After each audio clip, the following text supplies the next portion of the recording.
Round one, fight!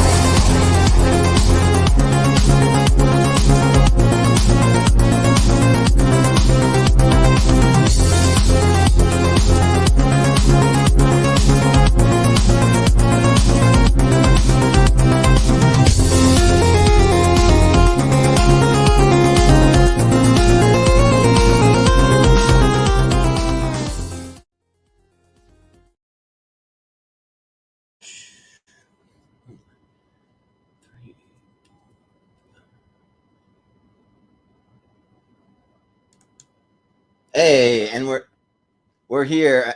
Welcome to the new way that I'm doing. If you notice the slight little change on the intro, it's gonna work going forward. I got called into work today, so that's just something that I couldn't help. But in the interest of time and not starting late, we're gonna have just regular intro. Then I'm gonna throw up the thumbnail for like 10 seconds, so you guys can all check it out. I thought this one turned out pretty cool, little bulletin board kind of action going on. So yeah, maybe someday we'll have merch and we'll sell that tournament fights patch. Have one for like all our shows. But welcome. This is episode number 135 of Tournament Fights. This is Best Movies of 2012 Ladder Series Part 1. So as you know, if you've seen any of these ladder series for every year, we've been going through every year, starting with 2022, and we went.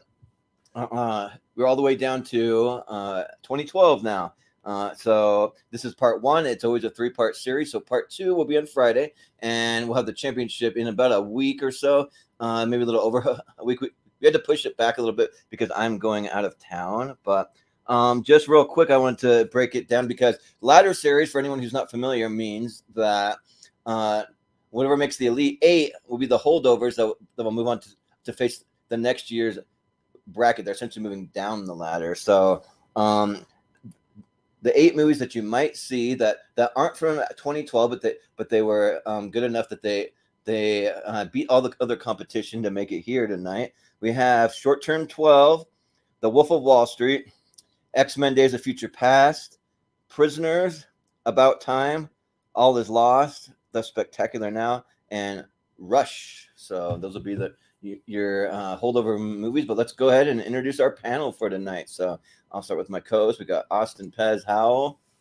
What's up, Austin? We're going to keep it a quick, breezy episode this evening, and all your Patreon donations this month will go for a new light bulb for Jordan so he doesn't cause anybody a seizure. Yeah, right. Well, the good thing is that it's not flickering now, but it's doing it the last episode, the whole entire episode. It was doing it a little bit at the beginning of the episode while you were reading the intros. Yeah. So fingers crossed it won't be too bad, because the thing is, this cover that I have one of those dome lights that you have to unscrew the little piece and replace them. But the little piece is like the tiniest little thing. It's really hard to unscrew. These things are a pain in the ass to get off. Like you almost have. When we changed the last light bulb, we literally almost broke the glass, and we're like screw it, we'll just buy another dome thing. But yeah, right. But yeah, I had to do that for my street light, my patio light. I broke it, and I was like, well, screw it. I couldn't get it out anyway, so whatever. yeah. But we also have joining us Malcolm Lay. What's up, Malcolm? It's going good. This is going to be an interesting one because and making this is definitely going to be some easy matchups. There's actually going to be some hard ones too. So, well, you know what we do with the easy matchups. Is anybody voting for that one? No, let's just move on. Yeah. Well, surprisingly, I've got a lot of blind spots. Like I did watch, I believe, 3 movies. I was gonna watch 4, but I wanted to watch that Michael J. Fox documentary because I haven't seen it yet. So I squeezed that in, but I watched 3 movies. So, and then also don't mind me. I'm gonna be eating my dinner tonight because I got called into work earlier, and I'm also gonna be sending out a few links while we do the first couple rounds to some people that want to tune in. But just got some yakisoba, not the cheap kind, like instant kind, like that's made from scratch. So, but anyways, we have also Chris Scott with us tonight, Casablanca Kid. How's it going, Chris? I think your mic is off or you're muted. You are muted. We cannot hear you. Uh-oh. Yeah. Uh-oh. Let So- him fix his difficulties for a second. We'll get Yeah. in a second. While you do that, you can I try Hello? to fix it. And, Hello, Oh, yeah. there you are, Chris. Okay, sorry about Yeah. that, guys. Mhm. Hear you So now, but- I'm glad to be here. It'll be interesting to see how many blind spots I have, for sure. Mhm. Yeah. So, and then we also have Michael the Wolfman Wyndham. How's it going? What's going on, guys? And yeah, the Wolfman today is watching over some little wolves. So if you hear a lot of like barking or whining or stuff like that sound Like over howling there, in the back room. Yeah. it's just I can't. I'm gonna try to fix that the best I can, but I don't know if I can fully control that. How But adorable are the Yeah. puppies? they're very adorable. They're adorable, but they're annoying right this second. Yeah. obviously. Yeah. but no, Right. they're great. We have like several of them because my mom breeds for Okay. puppies, so I help her with the business, and Oh, nice. so we have a lot of them, and so. But there's just one. Every other one's asleep, but there's just one that's fussing right now. It's just, like, Yeah. it's just that one. Yeah. It's like okay. So Yeah. And we'll have one more person coming in a minute. JPO, he spilled something in the area where he was filming, so he's just taking care of that. But I've done the same thing. There's literally one night where I came in, I tripped over my cord for my my webcam because the cord's short. And I tried extending it, and for whatever reason, the longer cord I got won't work. So I'm like stuck with this thing. So I trip. The drink goes everywhere, and immediately I just like clear everything off the table, like all electronics, all everything, just quick. So, but so I've been there before, but yeah, Austin, you want to break it down as to how it's going to work tonight? Yeah, so everybody on here has been done this before, but this will be part 1 of the 3-part series. So that just means that the slight change will be the Sweet 16 from tonight. We'll move on to the championship episode, as part of a 38 half bracket. It's usually kind of a free-for-all just to see who happens. Yeah, like I said, Malcolm's under a bit of a time crunch tonight as our bracket master, so we'll try to keep it pretty breezy. Keep your answers under 30 seconds. Wolfman talked enough for 3 episodes on his 64. So Yeah. I'm sure he's going to keep it nice and brief tonight. Right, Wolfman? Yeah. Right? most definitely, because this one little annoying bugger won't let me. Yeah, right. So, Right. yeah. So the puppies are going to keep your answers short tonight. So sounds good. All right. And to be fair, it was his episode, so I just let him talk because all the people that usually have a time crunch weren't on the episode. So I'm just like, Right. just go for it. Well, we do tonight, so let's keep it brief, breezy. Let's get through this thing. We'll still have fun, but let's make it breezy, and we'll have a good time. Everybody knows what's up. But yeah, that's the only difference is the Sweet 16 tonight.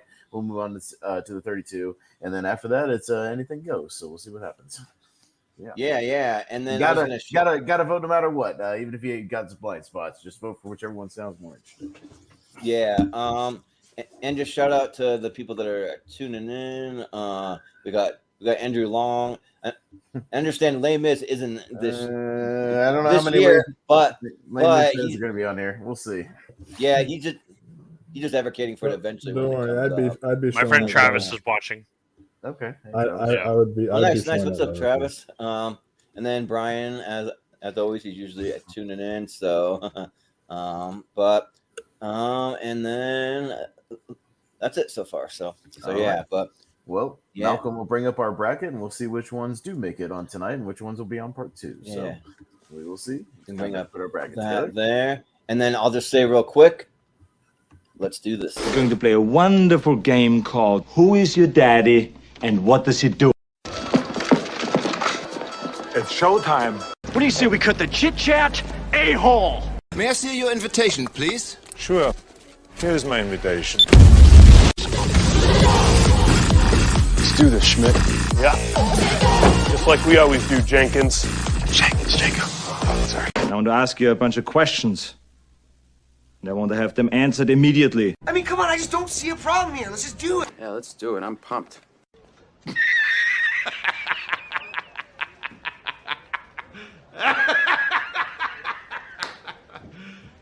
You serious? Yeah, and I had to play that because literally right before that, Andrew in the comedy says, "Let's do this." So, and I don't think he even knows about that little intro. So yeah, but all right, we got the And I first think match. JPO is here just in time for our first match as well. All right, let me Ooh, And second, gotta get out of full screen mode. one of these movies I've seen and really like. Hey, Come in, what's up, coach. JPO? Come in. I went off the bench. Yeah, yeah. Put you in so we can win state. Right. All right. So- we got The Hunt versus Killer Joe. JPO. Way to go. Man, Killer Joe will make you look at fried chicken way differently from now on. If you don't know, then yeah, watch this movie because McConaughey's doing something here, and yeah, is this an odd one? Someone will go for Killer Joe. Yeah, sounds good. Wolfman. Well, Joe may be a killer, but Mads Mikkelsen is on the hunt. So, because to me, I haven't seen the Killer Joe yet. I remember seeing it like a quick advertisement for it, but I might get around to it at some point. The Hunt though is exceptional. It was one of the best movies of that year. So for me, I'm definitely going to say The Hunt. Okay. Yeah. Well, Chris, what do you think? So yeah, Killer Joe was so weird. I remember watching that movie, and I'm like, I like Conahey, but oh my gosh, that movie was a mess. But I haven't seen The Hunt, but based on that, I'm going to go with The Hunt. Yeah. Well, Malcolm, what do you say? Yeah, I'm not a big foreign movie guy, but I decided to give The Hunt a shot just because I like Mads Mikkelsen. I knew it was done by the same guy who did Another Round. But yeah, I mean, I liked it enough, but I just liked Killer. I also watched Killer Joe for this, and I liked it just that little bit more. So I'm going to go Killer Joe. Yeah, sounds good. Austin. I haven't seen The Hunt, but I love Killer Joe. I love William Friedkin. This is another one right in the middle of that Matthew McConaughey. And also, I have a massive crush on Juno Temple, and she's naked in this movie. So that's another plus. Killer Joe gets it. Very much so, yes. Yeah. Well, like all the way naked. So yeah. It does karate while naked too. Like, come on, what more do you want? Yeah. Okay, so I haven't seen either one of these. Thumbnails of Juno Temple real quick. Yeah, but so I haven't seen either one of these. But one of the things that I do for all the blind spots that I have, I'll take the critic score on Rotten Tomatoes and the audience score and just average them out, and whichever one has the higher averages, that kind of helps me know what I should probably watch. And Killer Joe averages out to a 70.5, but The Hunt averages out to a 92.5. That thing is rated very, very highly. But The Hunt doesn't have Juno Temple full frontal naked. But it does have Mads Mikkelsen. Okay. Yeah. And also, Mads Mikkelsen's awesome, and I've been kind of into more foreign movies lately. The older that I get, I'm learning to appreciate it more. So I'm actually going to go with The Hunt. All right, right off the bat to Tide. Go. Yeah. Move that chicken forward. Yeah. Oh, all right. Thomas Hayden Church's chicken. All right, sounds good. Yeah. Yeah. Oh, P. Ooh. Oh. Man. Oh. No. All right, Wolf, kick off this stink fest. Go ahead. Step Up Revolution and Total Recall, the remake. Yuck. I guess I should just step up to the plate here to give my thoughts on this, but man, this is a really bad matchup. I guess I can't stand the Step Up movies, so I guess if I was to vote on any of these, I'd give it to Total Recall. But this is just which bowl of shit do I would prefer to like. Well, so in other words, which one of these is going to lose to Killer Joe in the next round? All right, just pick. Pretty much. Yeah. So Total Recall. Okay, sounds good. Yeah. Chris. I hate both these movies so much, but I'm gonna go with Total Recall because that's at least slightly watchable, I guess. Yeah. Malcolm. Yeah, the first Step Up movie is a guilty pleasure for me. I don't know on what ones I've actually seen. I don't think I've seen this one, but I have seen Total Recall. I actually don't hate it as much as everyone else, apparently, but I don't also. It's kind of middle of the road for me, but I'm going to go Total Recall. But yeah. Yeah. Well, Austin? I'm only voting Total Recall because it has Bryan Cranston in it, but you can see Total Recall on next Friday's edition of Tournament Fights on our Bad Remakes episode. Yeah. It'll be in there. Well, forgot that me, Bryan Cranston in there. Wow. Yeah. Yeah, for me, low key, the Step Up movies are like not as an actual movie, but like I just like a lot of the dancing because I low key wish I could dance like that because for whatever reason, like I'm starting to appreciate dance more. Like my sister had a wedding last week, and man, like we all got out on the dance floor and we were cutting loose. Like it was a fun time. So, and so they're all right, but I think Total Recall is the better movie, and at least it still has a 3-boobed chick that's topless. So we'll go with that. Total Recall. GPU. I mean, yeah, I never. What even is this? The third, fourth? What Step Up is this? I think it's the fourth one, isn't it? The fourth. Oh my god! Yeah, so I didn't make it that far in the franchise. Once you lose kind of the main dudes, Tatum's on in it, and even Robert Holtzman. I don't know if that's his name. Hoffman, I think is the second one. So I didn't make it this far for that one. I'm kind of like Malcolm. I actually don't hate this remake. It's just unnecessary and way less fun. You know what I mean? Like I feel like people wouldn't hate it as much if it wasn't called Total Recall, but it's also not that great. But it's definitely the choice here, Total Recall. All right. Yeah. Total Recall, even though we all don't like it. Sounds good. Yeah. Running reviews at best. Yeah. Prometheus. It's Kon-Tiki. Kon-Tiki. All right. Chris. You know that they are a huge, massive fan of Prometheus. Oh my god, you love that movie to death. I don't. I guess Kon-Tiki. Yeah. Yeah. Sounds good. Malcolm. Yeah, I mean, I don't know how the directors of Kon-Tiki kind of went downhill to direct I think it was either the most recent Pirates of the Caribbean movie or the one before that. But yeah, I mean, it's called money, Malcolm. I'm sure they were offered a lot of money to do it. Well, it wasn't that. I mean, it was more of a case the quality dipped at the same time. So that's the thing. And the Maleficent sequel. Don't forget that. Oh my gosh, yes, that dumpster fire. Which most people forget there even is a sequel to Maleficent. Yeah, exactly. But that being said, then the sequel ended up becoming even more forgettable than the first one. Yeah, right. Yeah, but I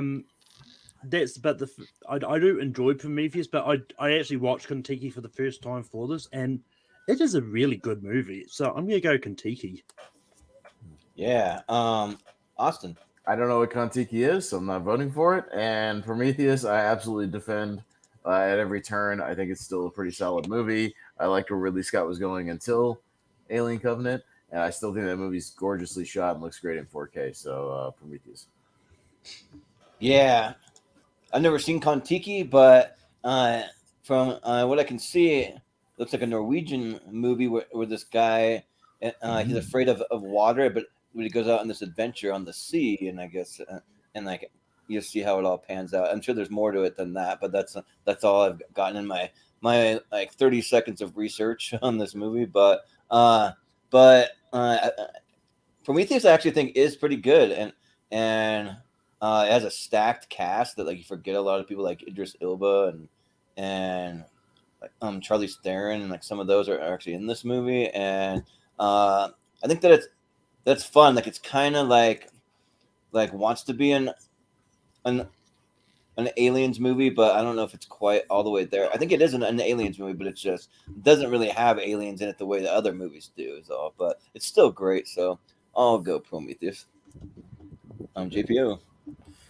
Very much echoing what Pez said between not seeing Kon-Tiki and also really enjoying Prometheus. I loved what they were setting up here. Doesn't really follow through in Covenant, but we're talking about Prometheus. I really dig it. I think it looks good, like he said. And yeah, it was one of, honestly, my top like 15, 20 of the year. So I enjoyed Prometheus. Yeah. Well, Wolfman. Yeah, because I've seen Prometheus, I'm going to vote Kon-Tiki. I've never seen Kon-Tiki because Prometheus, the first 20 minutes of Prometheus are like really good, and then once it becomes that like weird The Thing ripoff, I fucking hate the movie. Like it's just it's so bad from that point on. But the rest of but before that was really good. But yeah, no, Kon-Tiki, I guess I'll give my vote for them. Yeah, that's a tie to Wolfman. That's a tie. Great. Well, Kon-Tiki gone immediately. Sounds good. That have most people on the I buy Prometheus. Sounds good. Hey, we're showing love to these smaller films, okay? Good. And also, All right, I'm not. so I don't know what at least Contigo loses to Looper in the next round. Sounds good. All right, good. Well, I'm not over the moon about Prometheus. I'll just say that I like it. But Is anybody voting for the Pirates? Did anybody see the Pirates? Pirates is actually good. I like it. yeah, I've actually heard that it's good thing. Pirate. Good things. Like it's like sort of like Wallace and Gromit style. Yeah, it's kind of Wallace and Gromit. The same company that made Wallace and Gromit made that movie. I think. I mean, I'm not gonna vote for it, but Nope. No, I'm not gonna. I've never even. it's seen decent though. So I just put through Looper. Yep. Looper. Because Looper's one of the best movies of that year. Yeah, absolutely. All That. right. Oh, yeah. Mm-hmm. Not much to me you said. Oh Yeah. God, Three Stooges and it's perfect. Oh, Is that the God. original one? Oh my gosh. See, the thing about these type of matches is you just know that there's going to be some amazing movies going up against each other, and you just wish the Three Stooges could go up against one of those amazing. Yeah, right. Mhm. And it's just like, Yeah. Some good ones are getting knocked out because of this. All right. Yeah. Pitch Perfect and Three Stooges. Malcolm, go ahead. Yeah, Pitch Perfect is like I actually really enjoy it. Three Stooges I don't like, so Pitch Perfect. Yeah. Okay. All right. First, No, we started with Malcolm. Yeah, oh, with yeah. Malcolm. Oh. So There it goes to me. oh, sorry. Yeah. Yeah. Austin. Yeah. Eat your food, Jordan. I got this. No. No, Sounds good to me. Pitch Perfect annoys me. I don't like the songs. I don't like those movies. But here's my very quick rant about Three Stooges. I'll quick as quick as possible. I'm a giant Three Stooges fan. I wrote a paper on them in college. Okay, so I think the actors are doing a pretty solid job of doing their imitations of the Three Stooges. It would have been a better concept if it was just a short film anthology type thing, just them in different situations. Do a 15-minute segment of them doing construction, 15 minutes of them in the hospital, 15 minutes of them whatever doing something else, and like it would have worked for the movie. Instead, they tried to do this narrative, this plot. It's really stupid. It's horrible. I'm still gonna vote for it though because I hate Pitch Perfect, and I think at least Three Stooges. I'm a massive Three Stooges fan, but I don't think it's gonna go very far. Anyways, there you go.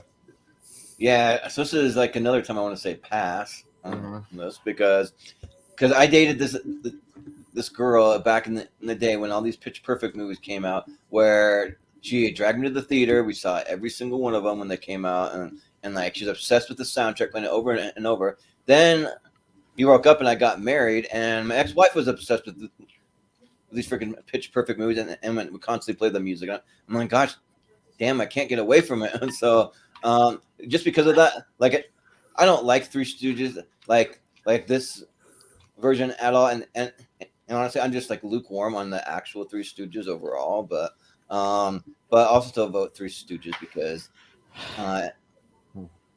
F the Pitch Perfect movies. Hey, JPO, Three Stooges did host Raw one night. Oh, don't try to sway me, Pez. Dirty dog, you. And Will Ferrell And has been taking a Stone Stunner. He's Will Sasso's been in a match. I know. Will Sasso's been in matches. I'm just appealing to your wrestling sensibilities. I know it's almost working because my heart was going towards Pitch Perfect. I agree that it is well casted here. Like there are moments of it that does work, and I like all three of these guys. Like I do really love Sasso. Dematopoulos is actually a really good actor too. Doesn't get enough credit whenever he pops up. But I'm sorry. I think Pitch Perfect is a better movie. It's definitely one I would go to a lot more here. I actually think it works. I like the first two a decent amount to a degrry. Very solid, like 3.5 star movie. So Pitch Perfect. All right, Wolfman. Sorry, Sasso. Pitch Perfect is the better movie. I agree, but I have just like Jordan. I have bad memories of Pitch Perfect. I don't have bad memories of Three Stooges. I just think it's a subpar comedy, but that's whatever, So I'll go Three Stooges. I don't ever want to hear a single song from that damn movie ever. Three Stooges is moving on because no one's girlfriend was obsessed with it. That's not fair. Yeah. We'll see. Hey, there might be that one girl. You never know. There's one guy out there like, my chick, all the time. The Stooges. I'm gonna be that rare voice that says I actually like the Pitch Perfect movies a lot. So go piss up a rope, I guess, or something. I don't know. But then again, I like the Three Stooges, but the movie was just bad. Piss up a rope? Wait, what? Yeah. Plus, you're the one that says There Will Be Blood's a bad movie. I don't want to hear it. If he What did I say it was a bad movie? And you had There Will Be Blood. Wolf and No Country for Old Men and 2001: A Space Odyssey. Don't forget those either. Yeah. All right. Well, anyways. And Scrubs. He doesn't like Scrubs. Sorry, I like Scrubs. What are you talking about? You like Pitch Perfect? Oh, you do? Okay, my bad. He likes Scrubs. I forgive him. Chris voted for Pitch Perfect. That's a tie. It goes Yes. to Chris. I'm assuming he's voted for Pitch Perfect. Pitch Perfect. All right, fine. All right, there you go. Dang. A lot of ties so far. We had 3 out of 4 ties so far. What the hell's going on? Yeah, Chris using Nice. Oh, come on, I like it. Malcolm. We're How not could you do agreeing. this his to British Maniac? terminology with "go piss up." Malcolm, Yeah. how could you do this to my Maniac? Why couldn't Maniac go up against? Like, I advocated for Step Up. Maniac to be in this tournament, and you Something. put it up against fucking At Avengers. least we get to look at it for a minute. Yeah. God damn Yep. it. Well, that's what it means when you have crappy matches, because it saves the good ones to go head to head. Shit. Damn it. See, So- because fuck. Because I You're was first, one of- Austin. Yeah, I know. I advocated for Maniac to be in Wolfman in this tournament because I love that Maniac remake. I think it's really, really well done. I do Great, too, yeah. amazing score. Really cool concept with it being a POV from Elijah Wood's perspective. The whole movie, you only see him in the mirror and stuff. Really, really well shot. Well done. Fuck it. I'm voting for it over the Avengers because why the fuck not? Because nobody else will. So I will. Sure, yeah. I advocate. Well, damn it. well, really wanted to watch it, but for whatever reason, like when I did my little averages, like it's rated pretty low on like amongst those, but that doesn't always mean that it's not good, you know. But I mean, so I was just waiting. Like if it would have had another day to maybe prep it, I would have watched it. But yeah, I mean, this is the Avengers. It's like, what can you say about the Avengers that hasn't already been said? Like it's the core OG that like when I saw that they were making this, like I literally learned that they were officially doing it because I'd heard rumors, but I didn't know if it was officially happening. But just walking around the movie theater and seeing the poster for it, I'm like, oh my gosh, they're actually effing doing the Avengers. I mean, I saw the end credit scene with like Tony Stark and like all that, but like I still didn't even believe it. I'm like, no way they're actually gonna pull this off, and they did. So, and it was awesome. So let's go with Avengers. JPO. Yeah, unfortunately, I got to go for Avengers 2 here. I really enjoyed the first. This is the first one, right? Yeah, I really enjoyed the first one a lot. I think it sets the tone nicely. A good balance of all the guys, Loki. You know, so yeah, I got to go Avengers here. Maniac wasn't directed by a toxic director. Just saying. Okay. Yeah. Nathan Fillion said they had a good time on Firefly. He didn't have that experience. Yeah. I don't know who directed Maniac, so I don't know. Frank Calhoun, who did Pizza, which is another good movie. I heard that guy kicks dogs. I'm just kidding. I have no idea. yeah, right. It's like organizing legal dog fighting in his basement. Yeah, but Wolf, what do you say? Yeah, so the Avengers had like opposite effect of a lot of other MCU movies for me, to where I actually, when I first watched in theaters, I actually wasn't really that big of a fan. Honestly, I thought like the comedy wasn't really working that well. I thought it was like kind of overdone. I was like, I'm not really a big fan of this right now. But then it grew on me more rewatches. That being said, yeah, why couldn't Maniac go up against Step Up? You know, Yeah, because this is a great remake. Or I think that Three this Stooges. movie is like is excellent, and because it's not going to get enough love here, and Thing Avengers is going to make it through, I'm going to vote for Maniac. Okay, Yeah. because you are all maniacs for putting this up against Avengers. There you go. That's, yeah. Chris, what do you say? So, I haven't ever seen Maniac. I don't know that I've seen the original, actually. Isn't it the original 80s movie? Yeah, it's 1980. Yeah, Yeah, it's 1980. the guy who played Rocky's loan shark dude from Rocky is the original Maniac guy. Yeah. I forget his name. Yes, I have seen the original. But it's the Avengers. I can't vote against that. But with that being said, I definitely got to check out Maniac. Yeah. It's on Tubi. Yeah. Nice. It's free on Tubi, as it should be. Yeah. Yeah. Malcolm. Yeah. When I was making this back and I saw this matchup come up, I was like, Pez is going to be mad. but yeah, I did watch Maniac for this.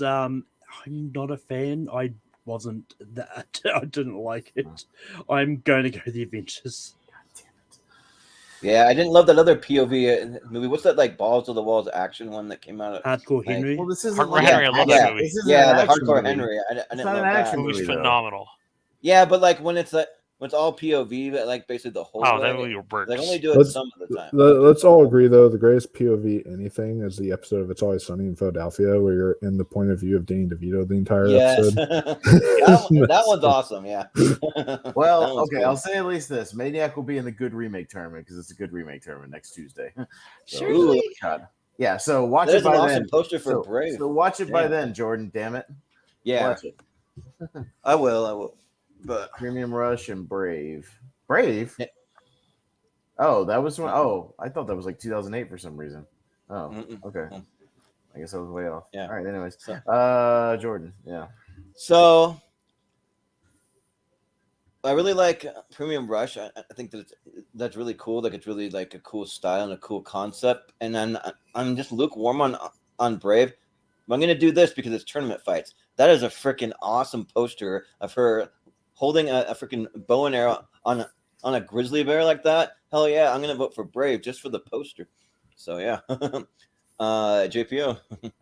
Brave doesn't have Michael Shannon, but all right, that's fine. Yeah. Are you sure to check that cast? He could be in it. Premium Rush was like a fun kind of one-time watch for me here. I think the gimmick kind of gets old after a little while.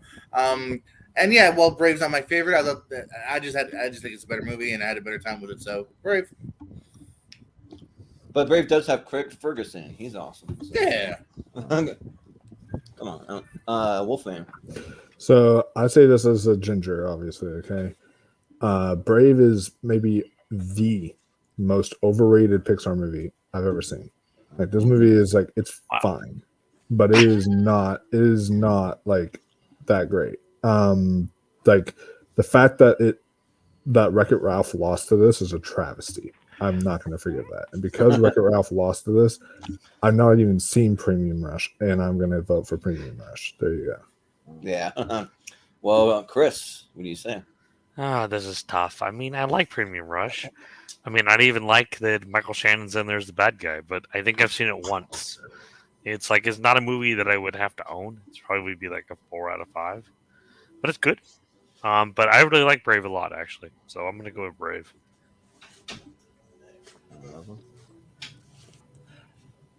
I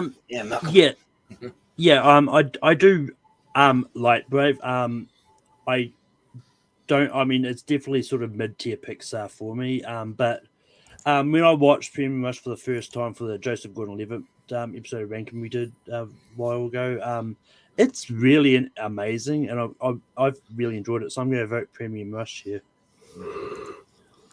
Yeah, Austin. Yeah, I am very, very lukewarm on Brave as well. Not one of my top tier Pixars. And I thought Premium Rush is a hell of a good time. And Michael Shannon is completely coked up and amazing in that movie. So I'll go Premium Rush.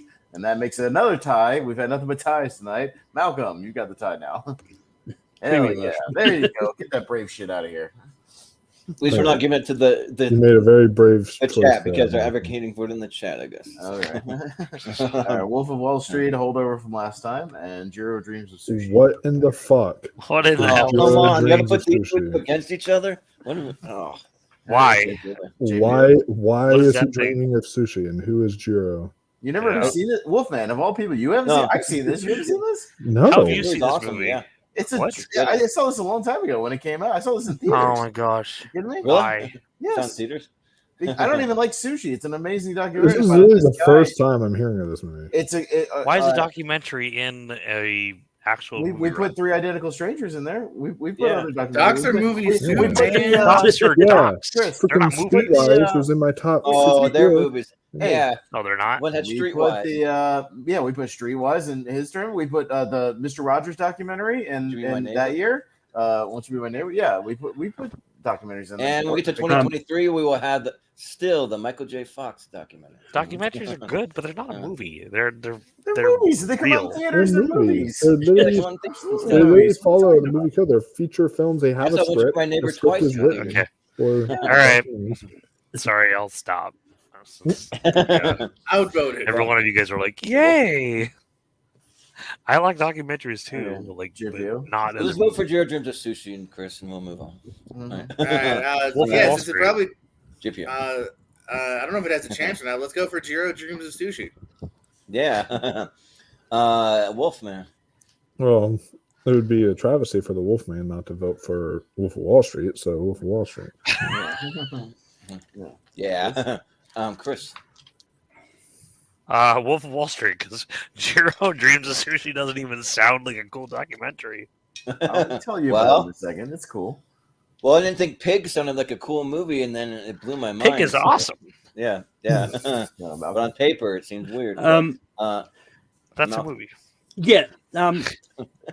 Look, the Jiro Dreams of Sushi is a really interesting documentary. I mean, once again, it is a Foreign Eagles run, but it's one of those ones that I actually kind of watched. I got and it just kept my mind all the whole time. But that being said, I just love Wolf of Wall Street. I'm kind of still vote for Wolf of Wall Street here.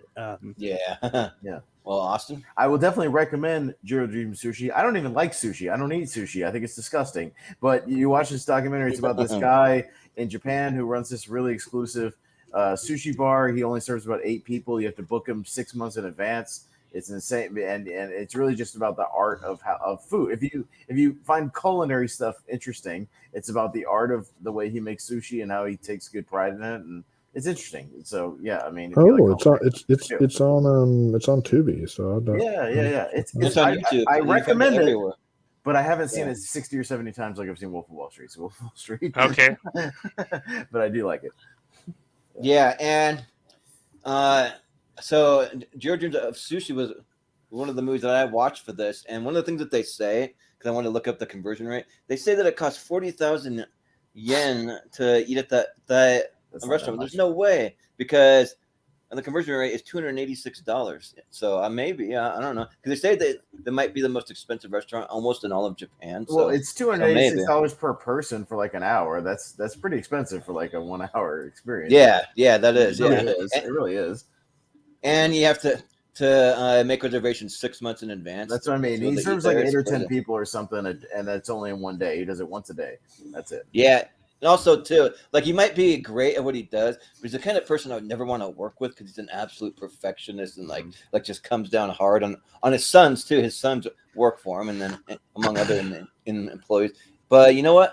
I think I'm going to vote for it just because Wolf of Wall Street gets a ton of love on these things for good reason. But, I mean, I just want to advocate for something a little different, even if it's not going to make it. But I'll vote Jiro.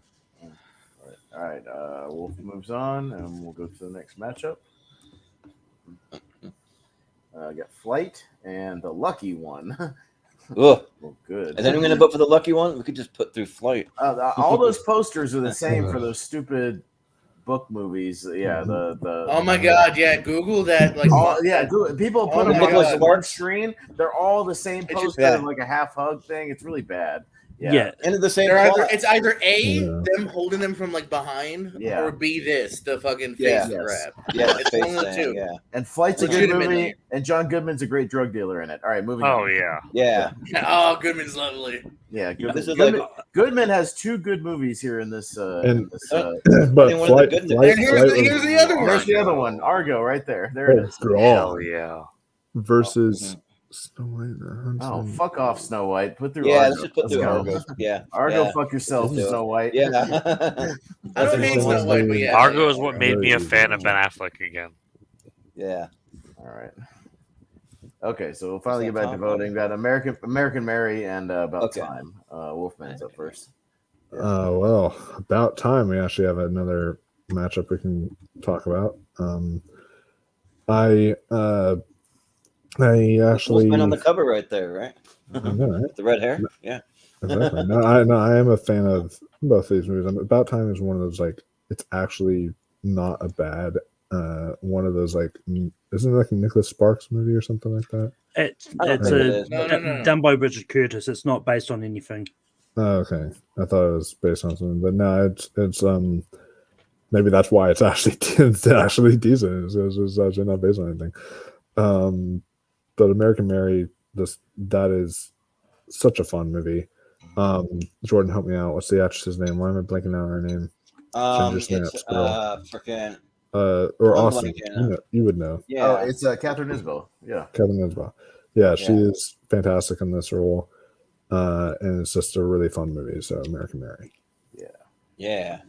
Well, Chris, what do you think? I've never seen American Mary at all, but I guess it's on one of the streaming services, so maybe I'll check it out.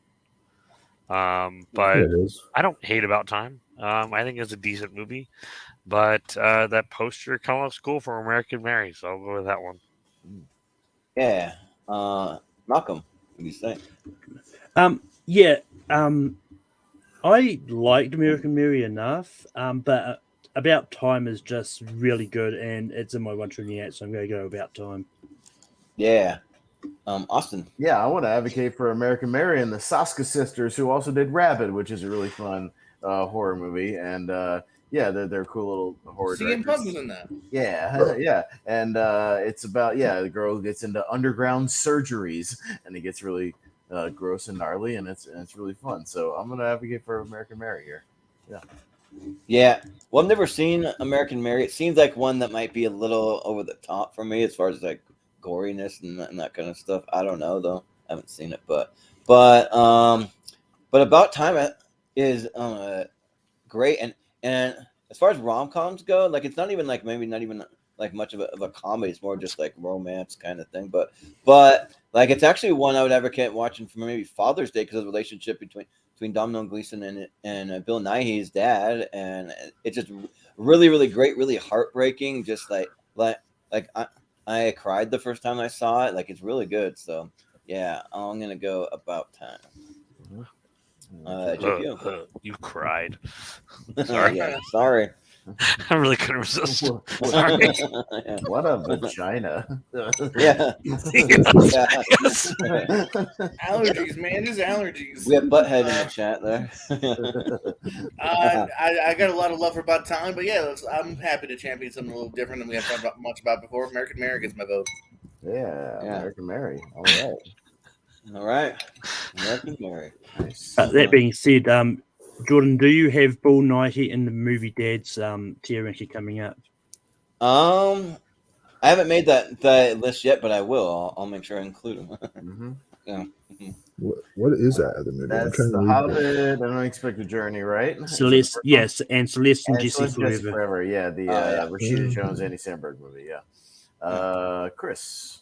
So I've never seen Celeste and Jesse Forever, but not gonna want to check it out. But I love The Hobbit. The Hobbit's amazing. I'm gonna vote for that one. Yeah. I don't know about amazing, but yeah, right. Malcolm. Probably the best of the three, but that's not saying a lot.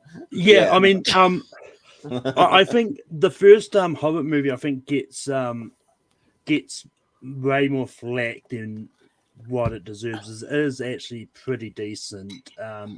But that being said, I finally got a chance to watch Celeste and Jesse Forever, the Blu-ray I bought ages ago and never watched before. So I finally got a chance to watch it for this. And yeah, I really liked it. So I'm going to champion Celeste and Jesse Forever. Yeah.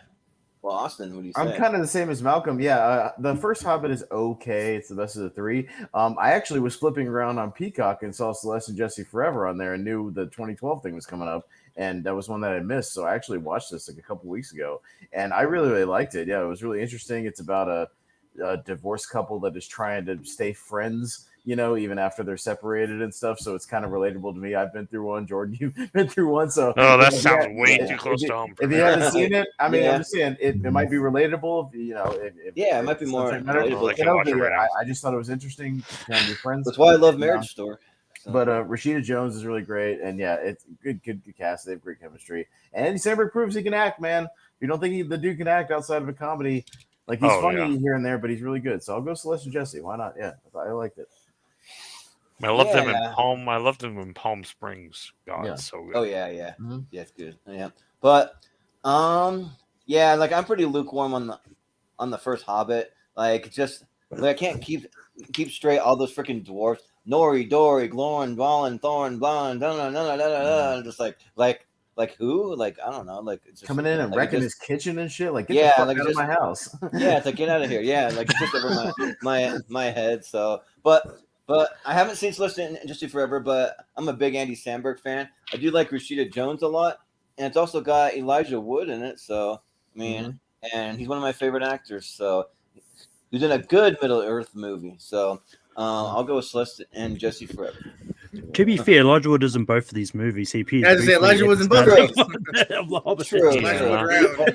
Elijah Wood was in another good he's in movie a that good you guys one. voted against, but that's okay.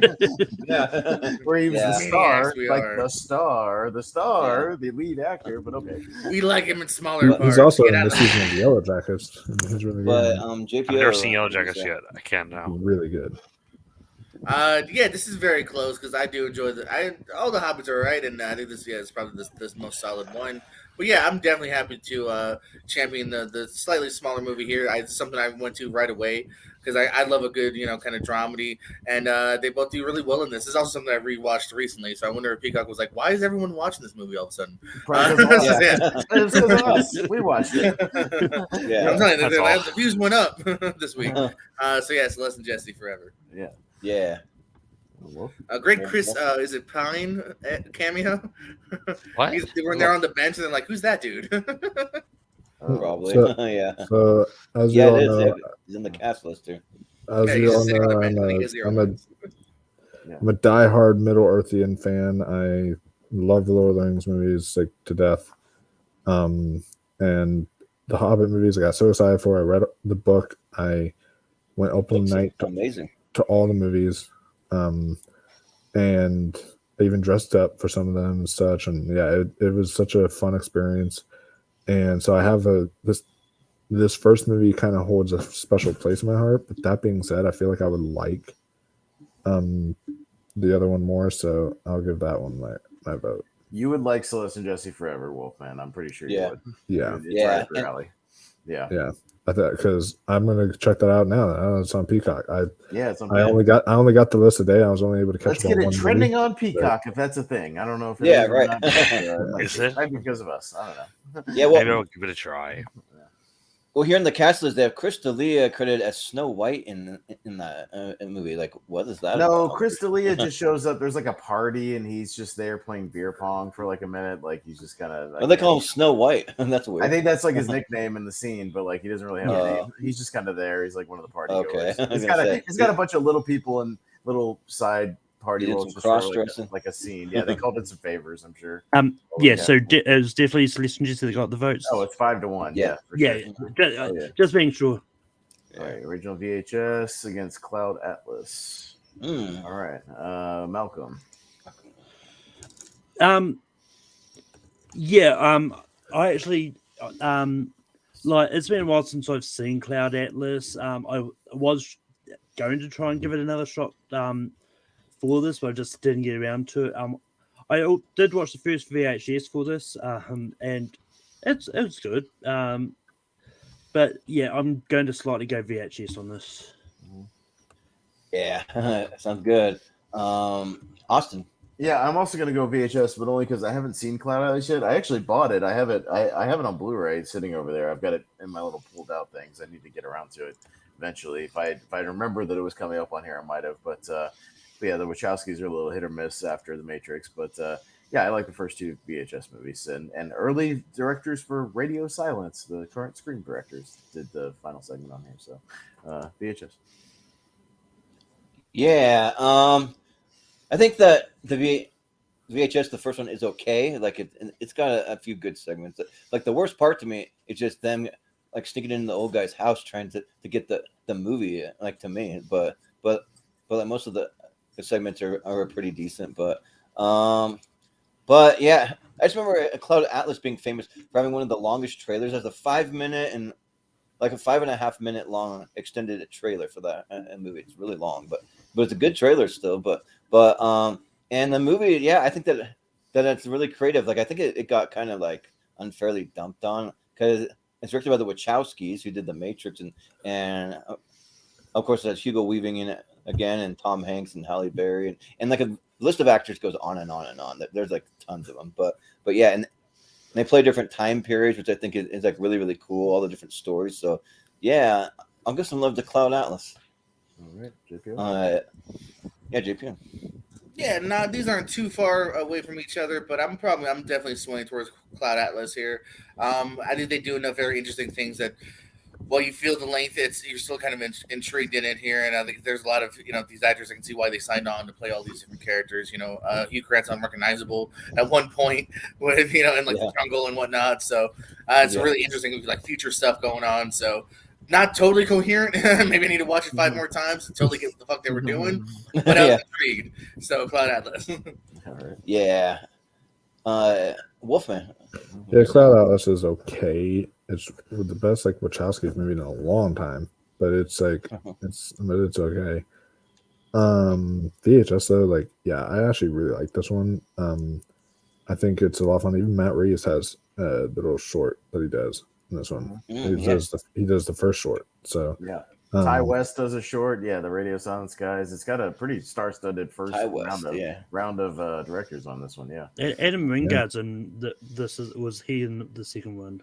It's one of the two. Man, I think in the second one, but Adam Wingard. Yeah, a lot of people that went on to do a lot of great things. Yeah, and so and I really dig this film quite a bit, so I'd give it to VHS. But like I randomly had an idea in my head today. I thought of this movie today. Like, what if we all like made our own, like, instead of VHS tapes, we watch like several YouTube videos, and it's like our own YouTube version of VHS, and like each one of us make little shorts, and then we put them all together into one thing, and we make like our own little VHS movie. Like, I don't know. That's pretty cool. I'm not good. I don't know how to edit. I think it'd be fun. Mine would be a complete one take thing because I don't know how to edit. I would just figure out. I already had an idea for us, including a skit to this. Yeah. Jordan Anderson wakes up and realizes he can only watch Kristen Stewart movies. Yeah, right. 24 Hours of Christmas Story. Oh no. Chris.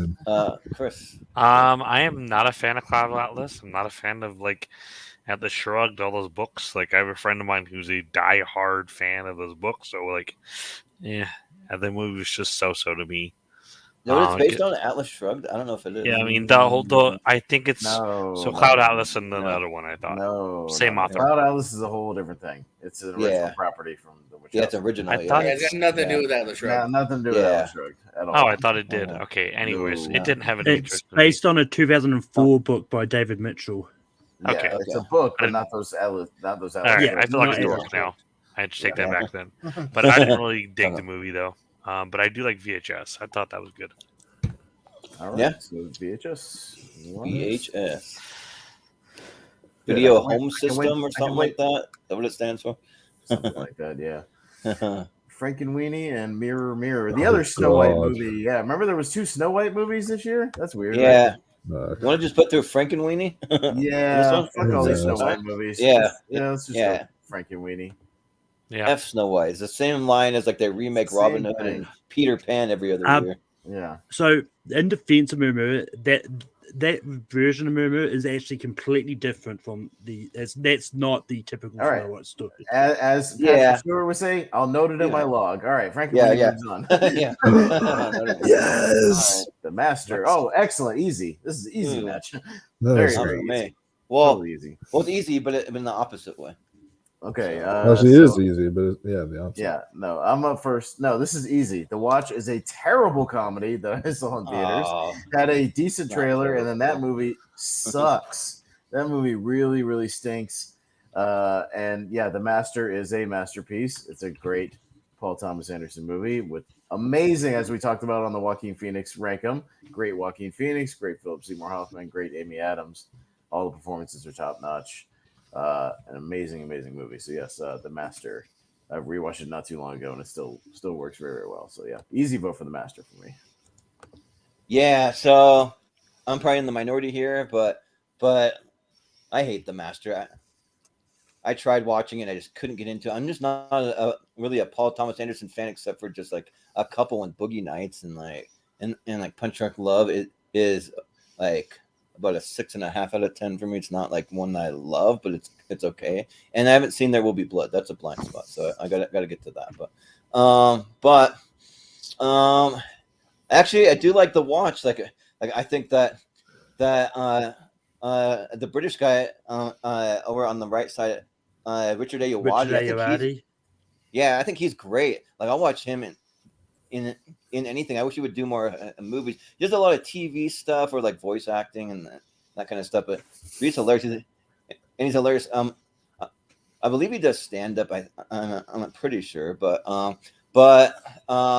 yeah, and there's some passable stuff like when Jonah Hill's like hear my words and see my eyes, and read my lips. He's like doing that over and over, and then when they just like stumble on to like a random orgy, where he's like, "There's an orgy here locally? What's going on?" So like I find funny stuff in it, but and I'm a big Ben Stiller fan, so but for most things he does, so I'll go with The Watch. GPO. Yeah, I gotta go back and definitely go for The Master here. Yeah, as Pez said, it's a good premise, it's a good cast. It is not executed well, in my opinion. It's one of those that I even tried like a second time a couple years after. I was like, maybe I was just in a bad mood, or maybe it's not. I just think it's sloppily executed. The jokes don't land. I feel like Stiller doesn't even want to be there. The Master, well, I do think PTA needs an editor because the movie does love itself too much, and it could be cut down a little bit. There's still some fantastic, unbelievable performances in here. Hoffman, there's a reason why he's one of my favorite of all time. So is Joaquin Phoenix, and Amy, I'm probably one of my favorite actors of all time, like legit. So yeah, The Master for sure. Yeah. Well, Wolfman, what do you say? Yeah, I agree with Austin's sentiments that The Master is truly a masterpiece. This movie is one of the best movies of the year, top 10 movies of the year. And as I rewatch it more, it's creeping up into becoming my favorite PTA film. It's not my favorite, but it's like creeping up into becoming that. Because the themes stick with me more and everything like that every time I rewatch it. And there are the three best performances of the 2010s. Leonardo DiCaprio, Wolf of Wall Street, Natalie Portman, Black Swan, and Joaquin Phoenix in The Master. I thought he was absolutely exceptional in this, and he would have been my pick for the Oscar that year. Like, he was so good. This is his best performance he's ever given. He's my favorite actor, and Philip Seymour Hoffman's great in this too. So everyone's great, and yeah, The Master is just exceptional. So, all right, Chris. Well, Chris. There's an easy vote for The Watch. I cannot stand Paul Thomas Anderson. Yes, I'm not the only one. Thank Biggest you. waste of space to ever walk the face of the earth. Well, Watch. I wouldn't go that more than Wes Anderson. Okay, Marigold Hotel. Did he do that? Actually, I actually like those. No, that was Wes Anderson. Okay, well, I actually like those Wes Anderson movies. No, that was Grand Budapest. Grand Budapest Hotel was Wes Anderson. Chris, stop naming other movies. You're not nailing it tonight. Yeah, whatever. Yeah, I'm convinced Jordan just doesn't like his family members who direct movies. Yeah, no. How do you feel about your Uncle Paul W.S. Anderson? He's actually passable compared to my cousin Thomas and my uncle Wes. So, but anyway, yeah, The Watch is terrible. I actually watched it for this. I wish I didn't. Sorry. Yeah, but I mean, it was only because I was going for my streaming services. Like, yeah, that's on there. I'll watch it. So because I wanted to try and to watch everything that I could for this. But yeah, The Master's easily getting my vote. All right, 4-2 for the night. It's okay, Wolf. It would have gone to me with a tie. I would have saved it. It's okay.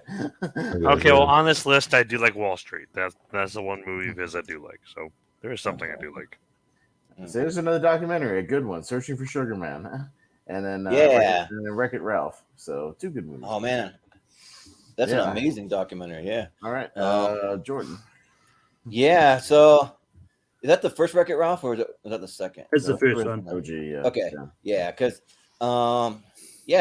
Wreck-It Ralph's great. I actually really love all the characters in it. I love the tie-in to video games, like when all the villains meet together. Just because you are a bad guy does not mean you are a bad guy. That's really good. But I want to give some love to Searching for a Sugarman. This movie is amazing. Just like this is a real guy that actually existed, like disappeared, and that actually goes searching for him. And he has amazing music that just like could have been life changing. Could have been like around, like, I don't know, on the level of like, I don't know, like Bob Dylan or like, I don't know, just like some of those really legendary folk singers kind of. And he's really famous, I think, in like South Africa. That might be like the only country where he's like really famous in. Yeah, but yeah. So when I saw this, I went and searched out his music. It's really good, but yeah, I think he just lives in a house somewhere in like Michigan or Wisconsin, something like that. But so yeah, but if you haven't seen it, go check it out because it's like one of the like more unique, especially for a music documentary. So yeah, I'll go searching for Sugar. I remember that I saw it in theaters when it came out. Yeah. So JPO. Yeah, it might be a really good doc, but I gotta go with my favorite animated movies here. Wreck-It Ralph. I love the world that they built here. John C. Reilly, kind of perfect. So, Wreck-It Ralph's gonna get my vote. Yeah. Well, Wolfman. I've another documentary I haven't seen on this, but I am going to check that out because that sounds really, really good. Yeah, that was the one that won the Oscar that year, Wolf. So yeah, but at least a year where they actually got it right and a good documentary one instead of excluding really good stuff. It's funny. I watched an old Ebert and like Siskel and Ebert, and like they were still fucking up in the '90s. Like they've been screwing up that documentary. Oh no, because ever since Hoop Dreams, which Ebert was a big advocate for, in 1994, and still to this day, people know what Hoop Dreams is. That was his favorite movie of '94. It was one of his favorite movies in the '90s. He did a show at the end of '99 where he did his top 10 in the '90s. That was one of his favorites in the '90s. Period. He was a huge advocate for that. And then back then, when he didn't even get nominated, he railed on like the Oscars for never nominating the right documentaries. He said it's been a problem since the '80s. So I mean, I mean, back even farther than So I mean, he you can go find those rants. Like he talks about it all the time. Like I saw those '90s rants. So evidently they have never gotten it right. Really, never.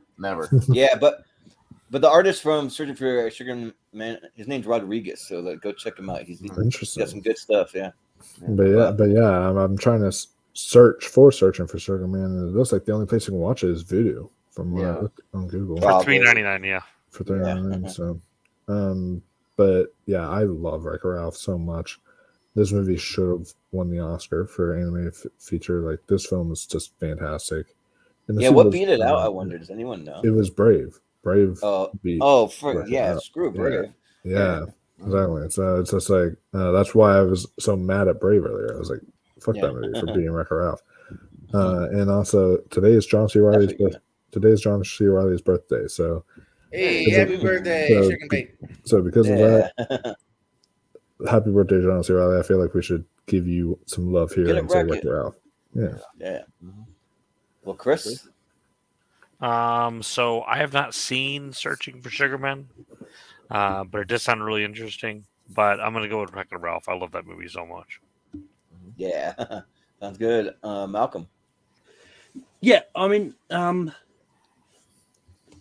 not like I don't normally go out of my way to watch documentaries, but for this, I did actually. I mean, I did go out of my way to watch Zero Dreams of Sushi, as I mentioned earlier. But when I saw this one had one of the best documentaries, like I hadn't really heard of it until I was making this list. So I actually went out and watched this, and it's a really interesting documentary, especially with this American musician who sort of wasn't famous in America, but he just randomly become famous in South Africa of all places. Yeah. And it was just this really kind of interesting story. I'm not going to spoil if they found him or not, but there was a really interesting documentary. So I'm going to vote Searching for Sugar Man. I do like Wreck-It Ralph, but yeah. Well, Austin. Yeah, this is a tough one because I do like to advocate for good documentaries. So I will continue to advocate for good documentaries, but I'm going to vote for Wreck-It Ralph because I think that was the best animated movie of that year. It was one of my favorites in theaters, and I don't love a lot of animated movies except for ones here and there. So happy birthday, John C. Reilly. You'll get my vote. Vote for Wreck-It Ralph. But I do. Hey, Wolfman. Even the DVD of Sugar, it's like $10. It's worth a blind buy, honestly. Oh, really? Wow, I'll do that. Yeah, it's like $10 on Amazon.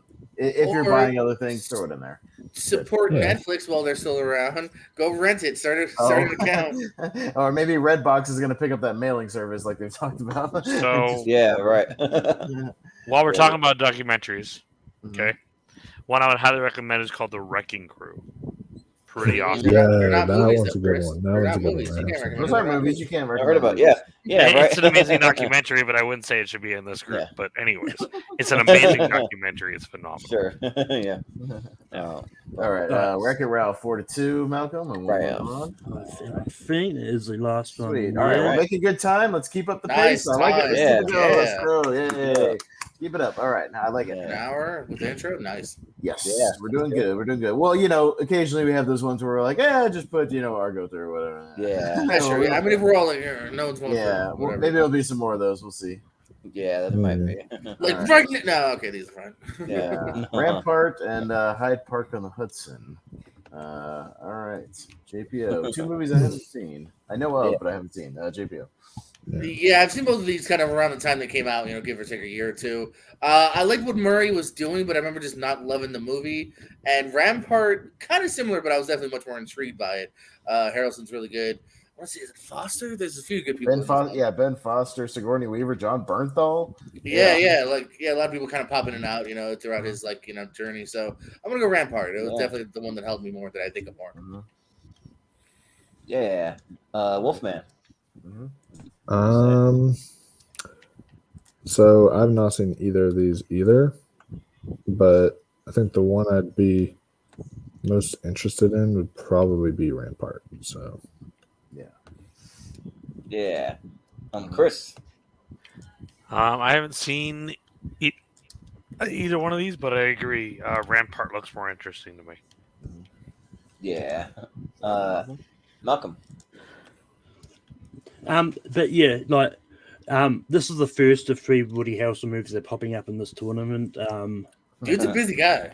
Yeah. Oh yeah, because I think he was in a lot more movies in 2013. But yeah, I really did enjoy Rampart. I thought it was really good. I also really did like Hyde Park on Hudson. Say that 5 times fast. I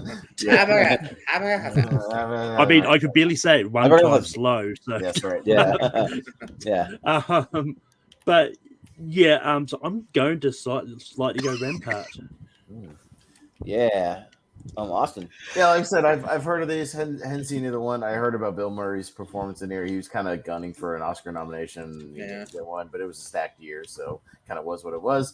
But yeah, Rampart being like a cop movie with Woody Harrelson and Ben Foster is kind of more of my alley. So I'll go Rampart. Yeah. I haven't seen either one of them. I don't even really know that much. I was just trying to do some 30-second or minute long research, and yeah, I think that Rampart sounds way more interesting.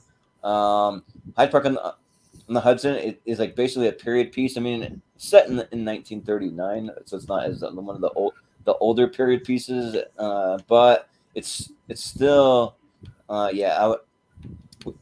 If you put these two in front of me, I would hands down watch Rampart. So we'll go Rampart. All right, Rampart moves on. Yeah. All right, we'll see how far it goes. Nobody's seen it, but we'll see. Struck by lightning. Yeah. All is I lost. saw it. Lost. All right. Okay, struck by lightning and all is lost. Wolfman. I have not seen him Struck by Lightning. I saw Jordan was watching it. But I have not seen that movie. Honestly, this is the first time I even heard of it. Today. I was that kid wrote it, I think. Yeah. I don't even know, really what it's about, what it is, but You get struck by lightning. It's in the title. yeah, I guess so. I mean, all would definitely be lost if you got struck by lightning. But no, I love I love All Is Lost, though. That film was absolutely fantastic. So I say All Is Lost. Yeah. Chris, what do you say? I haven't ever seen Struck by Lightning, but I did really like All Is Lost from Rob Redford. He's an amazing actor. Yeah. Well, Malcolm, you say?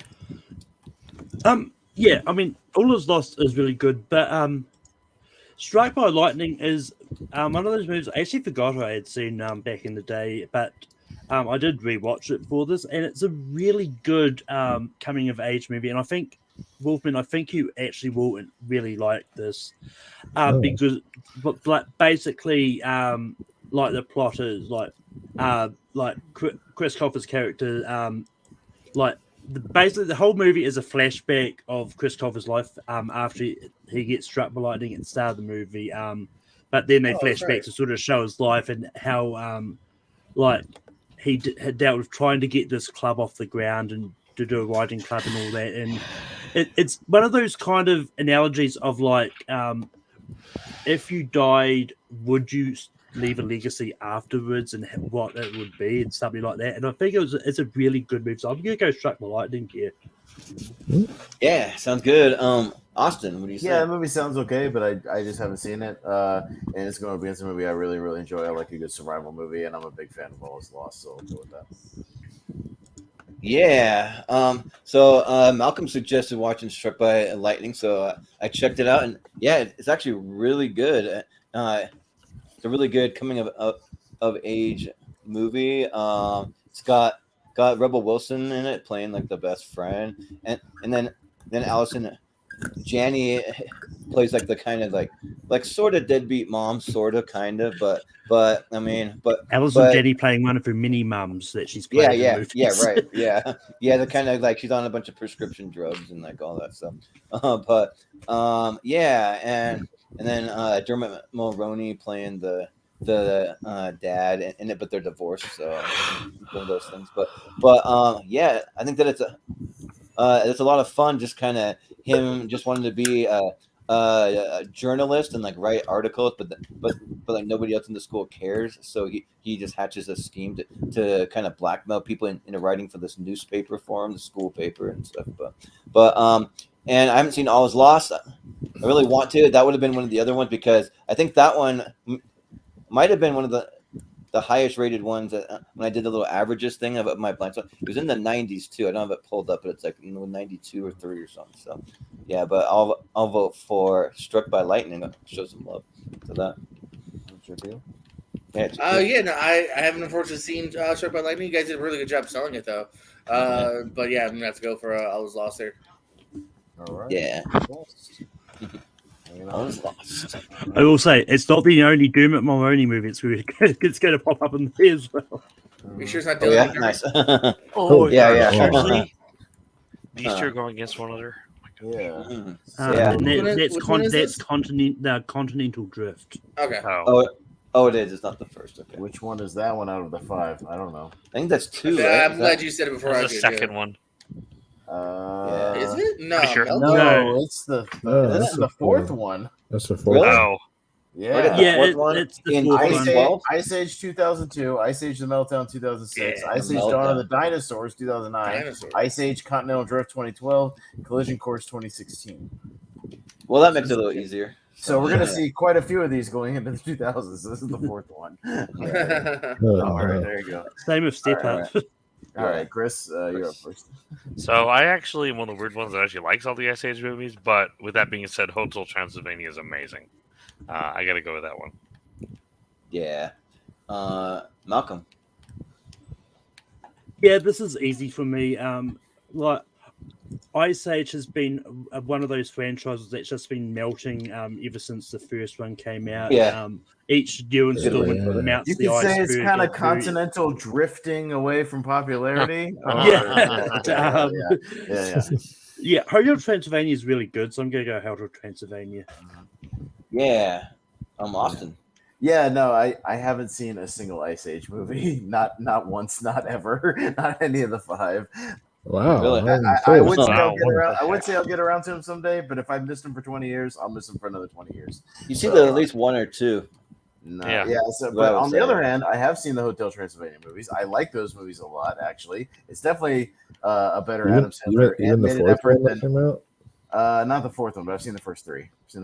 Right. Yeah, but better Adam Sandler animated movie than 8 Crazy Nights, that's for sure. Oh god. Crazy Nights is a yes. piece of dog crap. And but yeah, I like the Universal monster kind of element to it, and I think it's a lot of fun. So yeah, I'll vote Hotel Transylvania.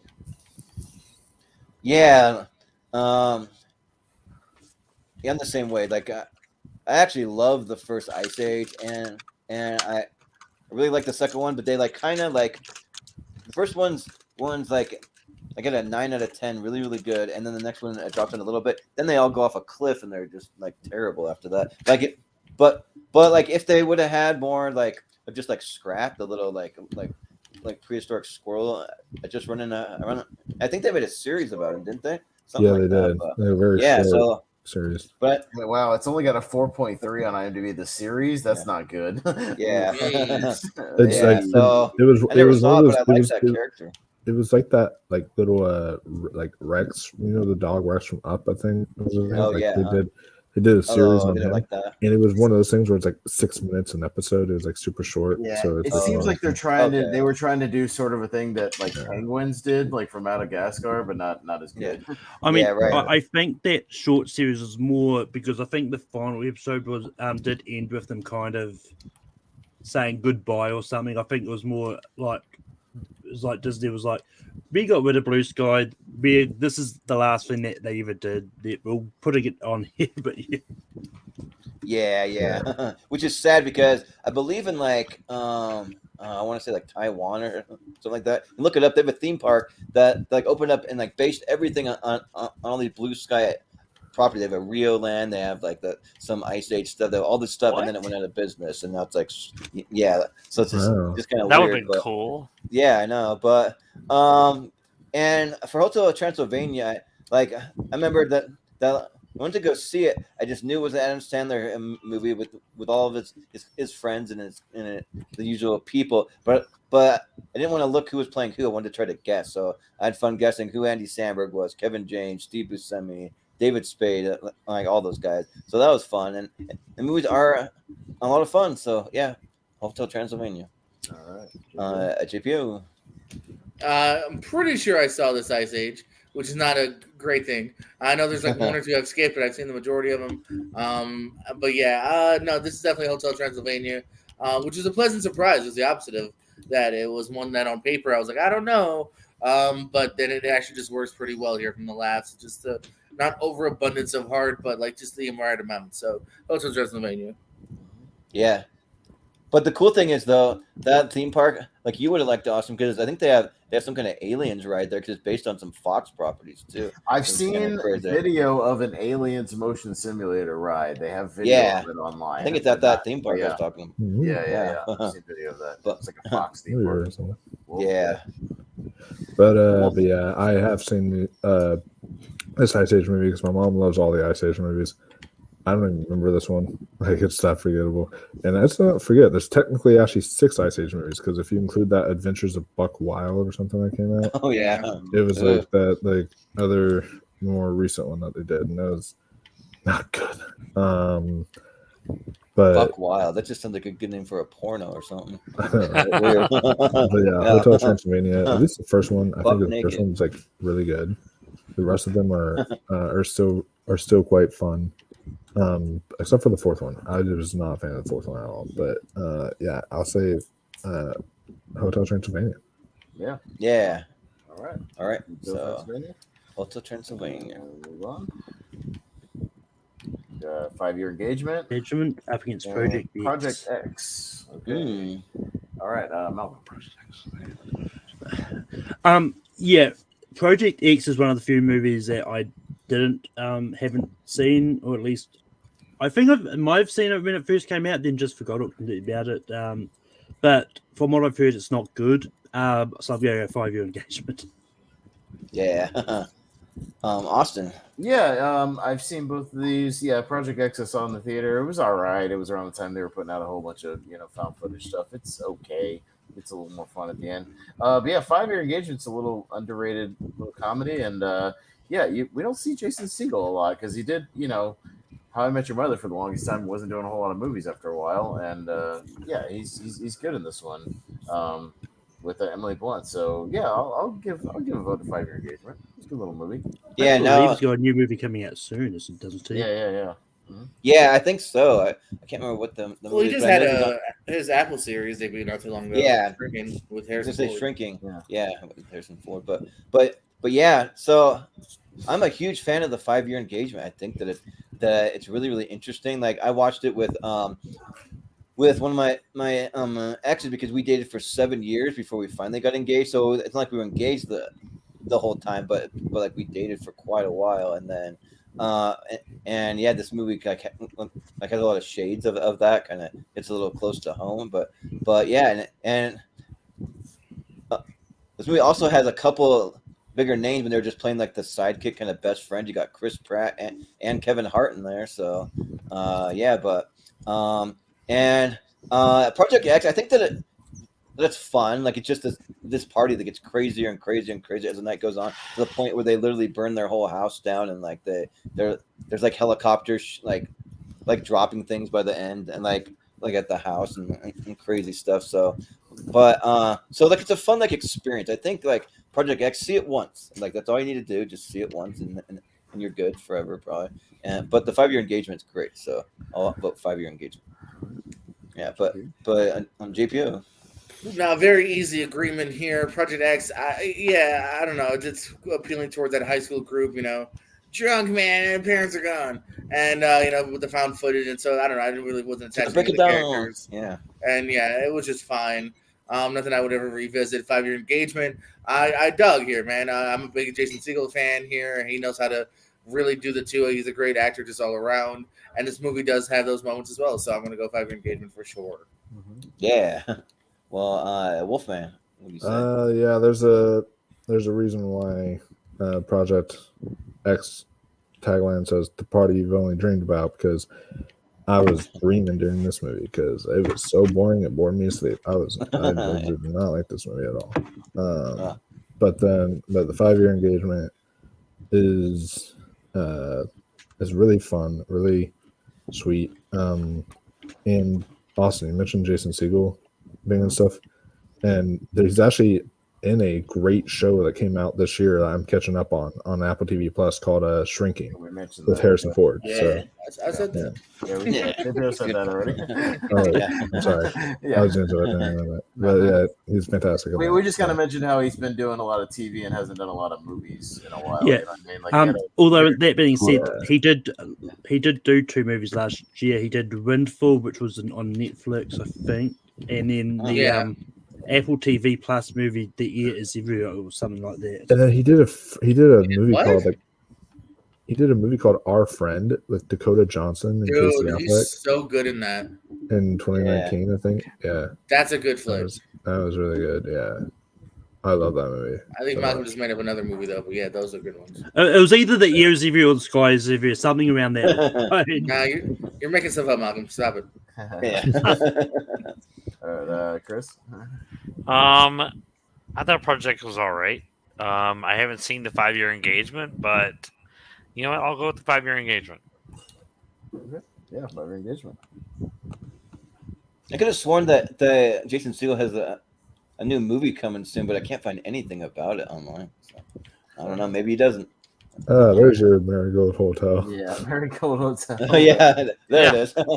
Yeah, just Wes Anderson. One of my favorite Wes Anderson movies. I'm not so much. And Safety Not Guaranteed. I'm up first. Yeah, I have no intentions of ever watching the Best Exotic Marigold Hotel. I know Malcolm's a big, giant fan of it, and he thinks it's the greatest thing ever. Sounds good. I'll never watch it. Safety Not Guaranteed, on the other hand, is an awesome little hidden gem. If you still haven't seen it, with Aubrey Plaza and Mark Duplass. Him, putting out this ad about time travel, and I won't spoil where it goes if you haven't seen it. But it's a lot of fun. Great little kind of awkward comedic moments, and I'd recommend it a lot. So Safety Not Guaranteed for sure. Yeah.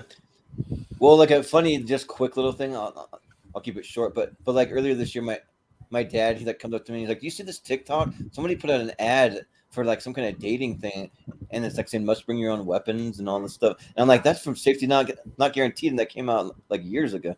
But like he thought of it, like it was like some new thing someone just did or something. But yeah.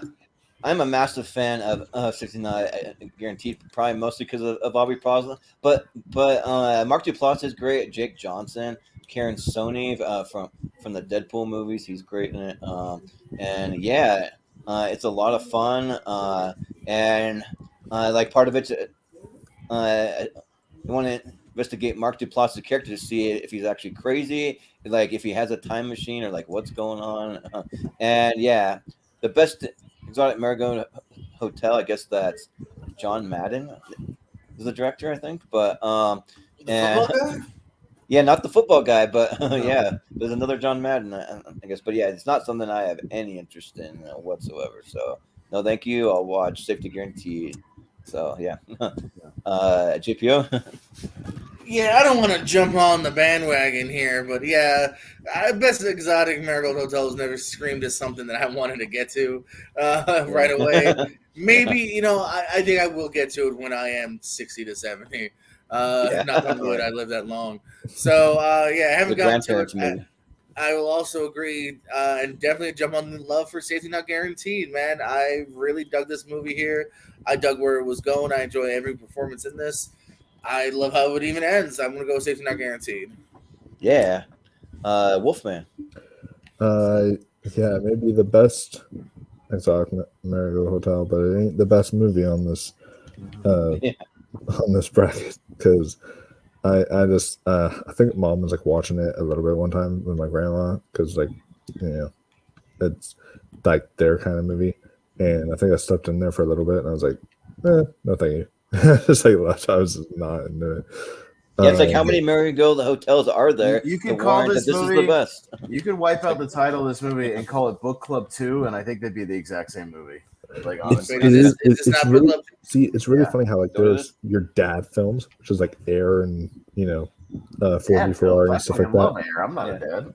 I know. It's wait, like, what? Yeah, wait, what? It has that tone. It has that tone. No. When you're talking about dad movies, you're talking about like The Dirty Dozen, like old war movies. The Mule. The Mule.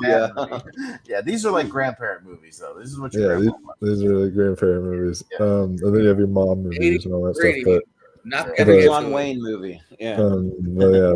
Safety Not Guaranteed though is really fantastic. So I'm definitely going to give this one a guaranteed vote for me. So, yes. Yeah, Chris. So I have never seen Safety Not Guaranteed, but I'm actually. This is probably the only Wes Anderson movie I really like. It's not a Wes Anderson movie. No, you still think that? We corrected you already. We corrected you. It's not a Wes Anderson movie. Yeah. That's the Grand Budapest Hotel that you're thinking. Okay. Which isn't in this tournament, I don't think. Okay, whatever. Safety Guaranteed. Yeah. But I don't give a shit. But Safety Not Guaranteed, though, it's directed by Colin Trevorrow. So if you like Jurassic World and stuff, he directed your top 128 favorite film, Jurassic World Dominion. Yes, let's go. Yeah, Jurassic World Dominion. Hell yeah. Yeah, one of your favorite movies of all time. Yeah, great. Yep.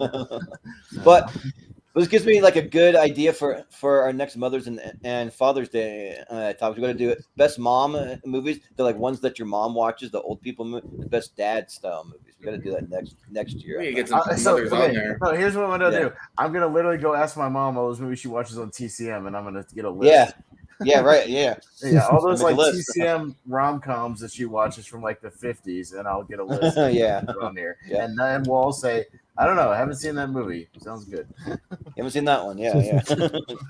But that's gonna be a real like, what's the posters better? And also, of course, like a bunch of period pieces because moms are like into period pieces. Oh yeah. So, all right, let Malcolm go for Exotic Marigold Hotel real quick before we move on. All right. Look, I'll point out I am not a grandparent, but the story of Best Exotic Marigold Hotel. Like I gravitate to dramas a lot, and it's just one of those ones that if it's a good especially if it's a good story, and I mean I like all the actors like Judi Dench, Maggie Smith, Tom Wilkinson, Bill Nye. They're all really good in it, but yeah, I'm going to vote for it because no one else will. Sure, that's what I thought. And out of all the marigold hotels out there, this one is the best one somehow. I mean, out of all of them. So well, it's the first one, so it is the best. Yeah, right. If you watch the movie, no marigold hotels existed before that. So there's a second best. Isn't that unfair? Well, second best is it's the same hotel. They just called it second best because they wanted to include 2 in the title, I think. Yeah, it doesn't even make sense because it's already the best. It can't be second best. We've got Coriolanus up against Sinister. What is Coriolanus? Yeah, I'd ask Malcolm what that was. Right. Coriolanus is a modern take on a Shakespeare play. It's directed by Ray Fiennes. Okay. And yeah. Ooh, directed by Ralph Fiennes. Okay. Oh, I'm sorry. I fell asleep from the description. I'm sorry. Real quick. I was about to say, Pez Howell. I nodded off for a second. Okay. Yeah. What about Ralph Fiennes? I mean, like he's good. And you said Shakespeare, so no. Yeah, I'm good. He's like one of the best actors that hasn't won an Oscar yet. So like, but I've never seen this. I've never even heard of it. And actually, when I was looking it up, like they spell it kind of interesting. And like me and like trying to type, I'm like the king of typos. So I'm like, I can't find this on Rotten Tomatoes. And then so I asked Malcolm, and he's like, no, it's there. And I just had it like way misspelled. So, but and Sinister's good. Like I think it's a great Scott Derrickson movie. And yeah, Ethan Hawke, he's great in it. And the like creature kind of like boogeyman kind of monster is really good. So yeah, I'll go Sinister pretty easy. JPO. Yeah, I mean, as somebody that has competed in a Shakespeare competition, I'm gonna go for Sinister. Sure. Yeah, it's just not something I can really get totally sink my teeth into. Like even like that tragedy of Macbeth a couple years ago. Like I respect it. People are fucking killing it, but it took me a few tries. Like I watched it in chunks. Yeah. And that's just me, unfortunately. You I gotta pace yourself on those Shakespeare ones. I can't. 2 full hours of it. I don't know. Just not totally for me. But yeah, since there's a cool one, you already mentioned, the director went on to do, he did the Black Phone recently with Hawk again and stuff. So, and yeah, kind of a cool little boogeyman demon. He looks cool in this. So, yeah, Sinister is the one I would go to and the one I've seen. So, Sinister. Yeah. Wolfman, what are you gonna go for? Yeah. So back in high school, I did several Shakespeare plays, and I even read like the entire Macbeth book, like play one time, and we did like your Shakespeare competitions as well and all that type of stuff. And I actually found an appreciation for Shakespeare. Like I understood where his like the language that he spoke, where he came from, how he wrote, all that type of stuff, and I garnished a lot of respect for the man. That being said, though, Sinister is a fantastic horror movie. The only thing that like sucks about Sinister is literally the last 2 minutes. That is completely crap. I hate that like final jump scare thing that they do at the end. Yeah, it's so dumb. it is, but other than that feels like a studio tack on of like you got to have the cheap jump scare at the end of the movie. Yeah, like it literally like he's like plastered, like photoshopped onto the screen. It's really really bad, like really terrible. Yeah. It is. It's so bad. But it has one of my favorite jump scares of all time as well too. The lawnmower. Oh yeah. It's just it's such a. You like what they do at the end of Insidious? It's my favorite horror movie, but they do that dumbass jump scare at the end. Yeah. Yeah, and like I have issues with movies that like do that at the very last shot. It's like especially movies that are good. It's like okay, you were good, and then you have to like end it on that. Come on, what the hell? But yeah, Sinister. I haven't even seen Sinister 2 yet, but I'll stay far away from that. Well, it's shocking, Wolfman. They want to leave you shocked, so you walk away feeling shocked. Yeah, I agree. It's probably a studio thing. Derrickson's not Sinister 2, right? It's not him again. No. Yeah, it was somebody else. Okay. He had moved on. Is there a second one? I didn't know there was a second one. Yeah. Okay. No, it's very I've bad. never seen it. Yeah. It takes that deputy side character from the first one. He's like the main character of the second one. Really? Huh. Yeah, it's not good. Well, Chris? So I actually don't hate Shakespeare, and ridiculous cast for Coriolanus. But I got to go with Sinister, definitely. And actually, it's been a while since I've seen it. And then John Max, which of course is HBO Max. So I'm going to revisit it. So no one in their right minds is ever going to call it like actually Max. No, just going to give it time. People will. People that don't know. I'll call it Max. I like. mean, Makes yeah, no let's go. sense. What about Just say Cinemax? that. Like, is it involved with Yeah. Cinemax, or is it Max, or is it HBO, or like what the hell is it? Ooh, And then what about the Cinemax. HBO channel? It's like that's a whole thing. I mean, I do like the all the Discovery stuff is on there though. It's freaking legit. yeah. Call it like Warner Discovery or Warner Brothers Yeah, or just do WB something like Discovery that. or something like. I don't know. WB Call it some something. cool name like that. I don't Yeah, know. Anyways, Malcolm. but Malcolm. Can you imagine if Peacock and Max merge as like Max Cock? Yeah. Oh, No. Peacock tweeted out like, "Don't worry, we won't drop our first name." Yeah, we won't. But anyway, Austin, did you like Baz Luhrmann's Romeo plus Juliet when they did the modern version?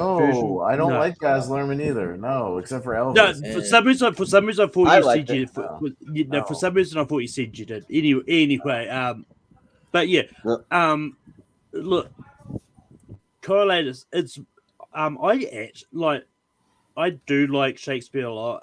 And it's one of those ones that this is one that I was like, I don't know if they can like successfully take that text and put it into a modern day aspect, but it actually really works for this. And I did like Sinister, but I'm going to vote Coriolanus. Yeah, that movie has like a really good cast. Yeah, I was looking at it. Ralph Fiennes, Gerard Butler, Jessica Chastain, Brian Cox, Vanessa Redgrave. Yeah. Well, good. It'll continue to be a blind spot because Sinister is one of the better horror movies of that decade. And yeah, those home video sequences are some of the creepiest, most disturbing things you'll see in a horror movie of that decade. So yeah, no, Sinister, easy on this one. Yeah. yeah. Sinister. Right. Salmon fishing in the Yemen and Jack Reacher. All right, GPO. You're muted. Thank you. Well, Salmon Fish in the Yemen is actually a nice little movie. Not my favorite title, but like I actually really like it. These it's a two are very really boring good in sounding it. title. They could have. I'm sure there's something else I could have thought of, but Jack Reacher, the first one, definitely the first one, right? Yeah.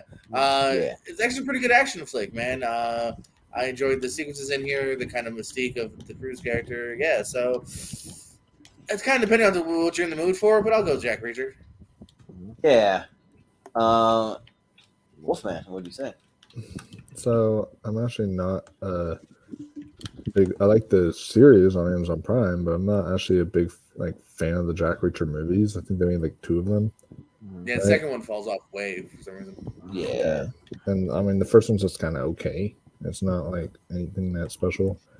They took the main guy from the series and they put him in the Fast X. He has a big role in that. Yeah, and hey, okay, I didn't know that. And hey, talk about Yeah. Shakespeare.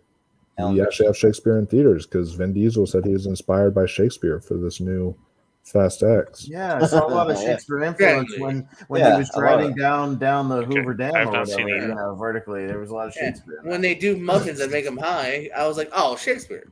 Yeah, what an when influence. he jumps off the side of a bridge and swings around a crane like that, like very Shakespeare. Yeah, when he takes down a helicopter with his car, I was like, man, this is total Shakespeare. I can't. That's much ado about nothing. Okay, Yeah, I guess right. I'll just turn my mute on or something. I don't know. 'cause- That is Hamlet right there. It's all shit that's in the trailer we're talking about. This Yeah, in the movie. yeah, it is. I have not seen it. We'll be talking more about Fast X on Sunday on Rankin. Yeah, there you go. Shameless plug.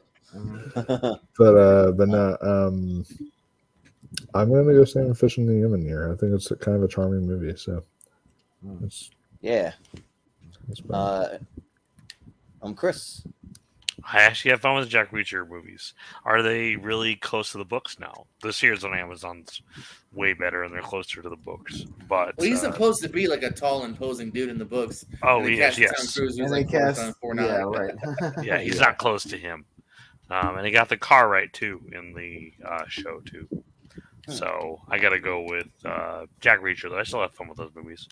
I just kind of First one's separate good. them. There's a reason they greenlit the second one so quickly. First one's good. Yeah. Malcolm. Yeah, I liked the Jack Reacher series enough. I think they're good. But I watched Salmon Fishing in the Yemen for this, and it's a really good movie. Like both Ewan McGregor and Emily Blunt are good in this, and it's just a really good story. And yes, I'm gonna go salmon fishing in the Yemen. Yeah. Austin? Yeah, I haven't seen Salmon Fishing in the Yemen. I've heard of it. I haven't seen it.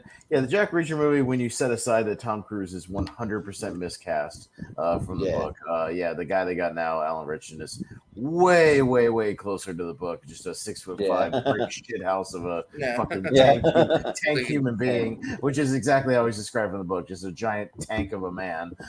He's much, much, much closer to the book now. And my dad's a big fan of the book, so he saw these movies. And he was like, yeah. Basically, like, F those movies. Yeah, they need a new guy playing him. And now they got the new guy. He's much more happy with the series. But the movie itself's not bad for what it is. So I'll give it to Jack Reacher. Yeah, salmon fishing in Yemen. Two of my favorite things they bring together: salmon and Yemen. Yeah, right. I don't really understand why they call it salmon fishing in the Yemen. Like salmon fishing in the Yemen. It feels like you have to do it with an accent because that's how they would say it over there. But yeah, like just like reading the synopsis, like they're bringing salmon. I'm like combining Yemen and salmon. Salmon sport fishing to Yemen. I'm just like, well, whatever. And Jack Reacher, they're fine. I mean, I don't really care for him that much. I feel like it's like Mission Impossible light. Like to me, like it's just he's doing similar things but not. And I don't know. The TV show's way better. So I don't know. This one's like a toss up, but I'll just go with Jack Reacher. All right, Jack Reacher. Yeah. Next up, we've got Francis Ha. I think Zero Dark 30. Francis Ha. Yeah. All right. Wolfman's up first. If he's there, yeah, there you are. He's got to unmute himself. Muted. Well, I am muted. Sorry about that. Francis Ha is the only one I had time to catch up for before this stream because I've never seen it and I always want to see it because it's a Noah Baumbach film. And I love him. He's just one of my favorite writers. And this is one of his best films. This is just a really beautiful slice of life film that has to do with like dance and all that. And it's really, really beautiful. Definitely recommend it. One of the best films that year. Zero Dark 30, also fantastic. This movie is just like, where is Catherine Bigelow? Like, where did she go? You know, she did Hurt Locker, this, Near Dark, and that's it. That's pretty much it. Like, yeah. It's like, girl, come on, where'd you go? Like, make more movies. She's a fantastic director. And this movie is like really great, really gritty, really hard to watch. The actual like scene where they assassinate Bin Laden is just like, that is intense. But with that said, maybe it's just recency bias, but I like love Francis Ha, so I'm gonna go with that one. Yeah.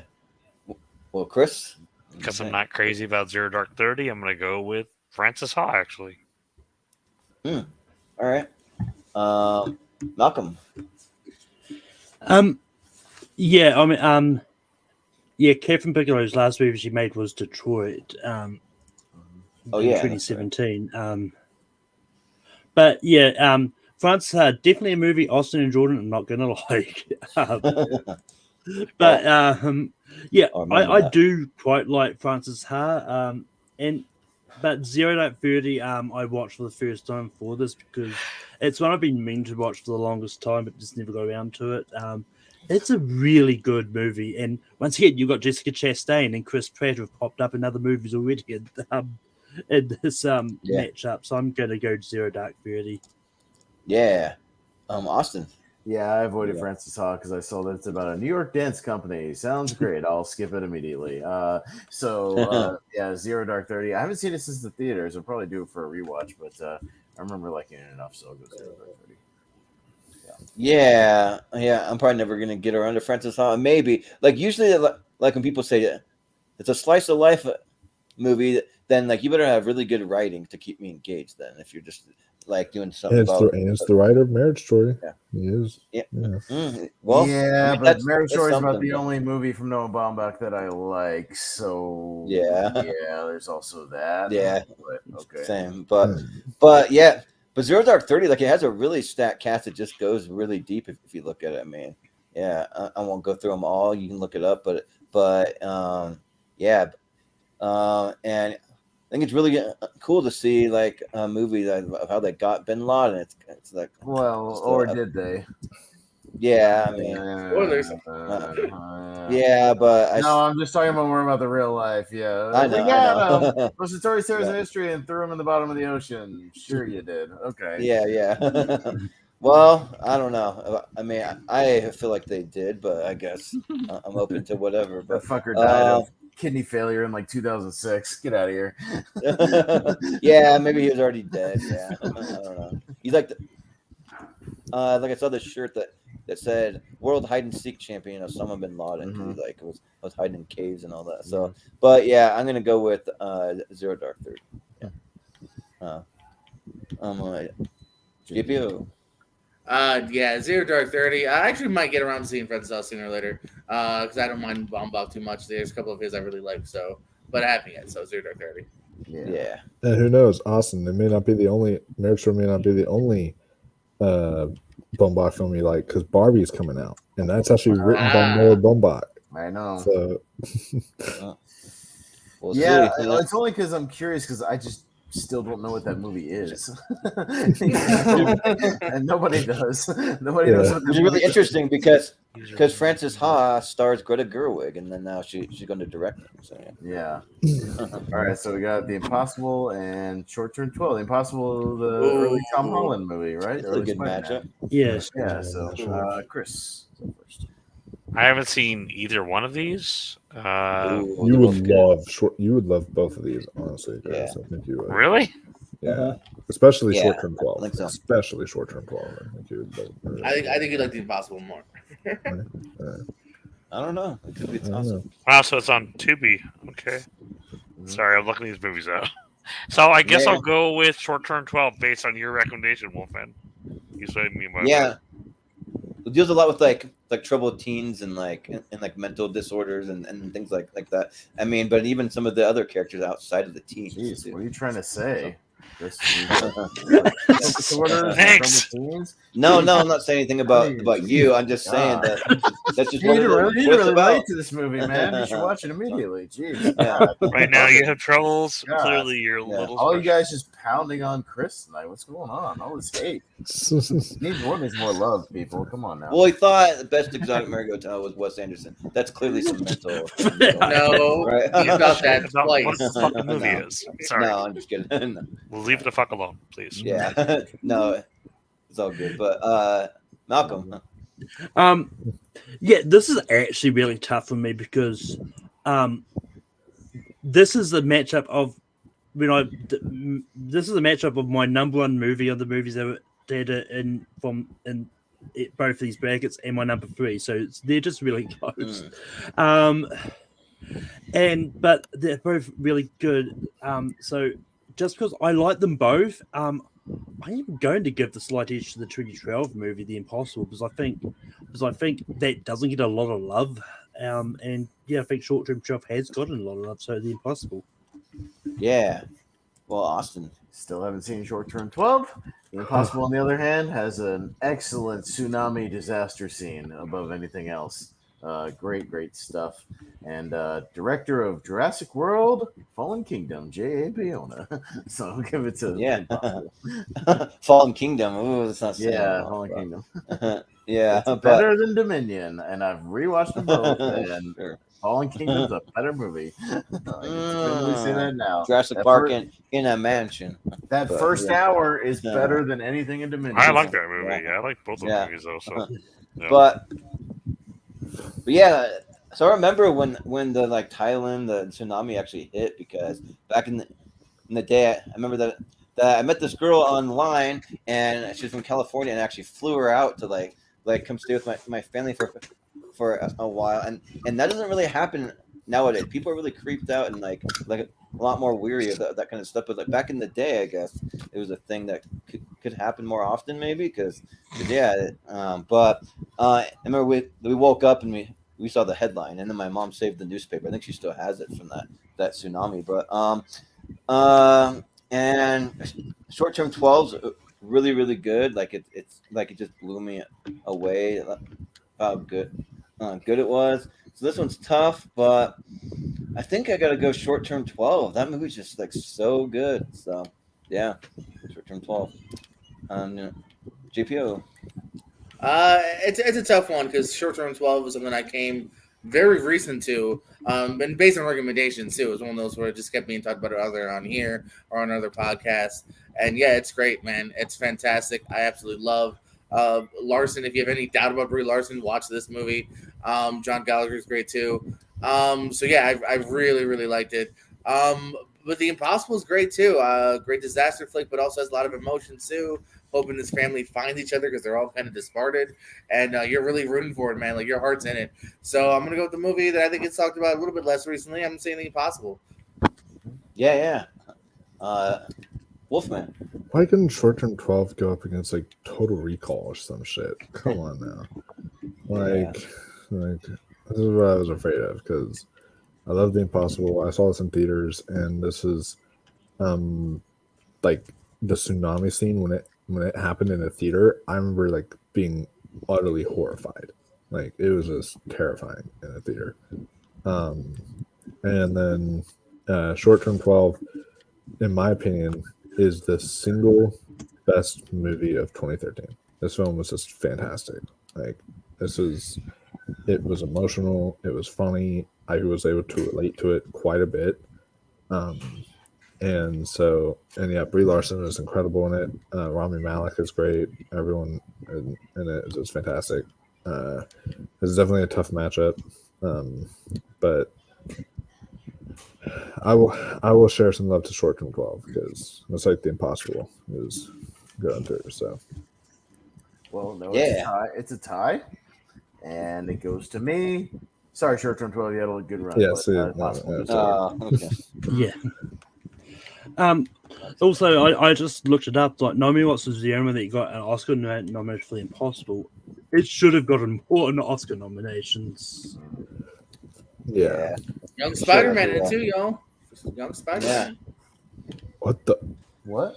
Oh, that movie, The Big Miracle. Is that what it's called? Oh yeah, that's That's a John weird Krasinski. cabin poster too that I've never seen. yeah, I've Never seen that on that. the Woods poster. Yeah, Like an that's alternate very one or interesting. something. I don't know.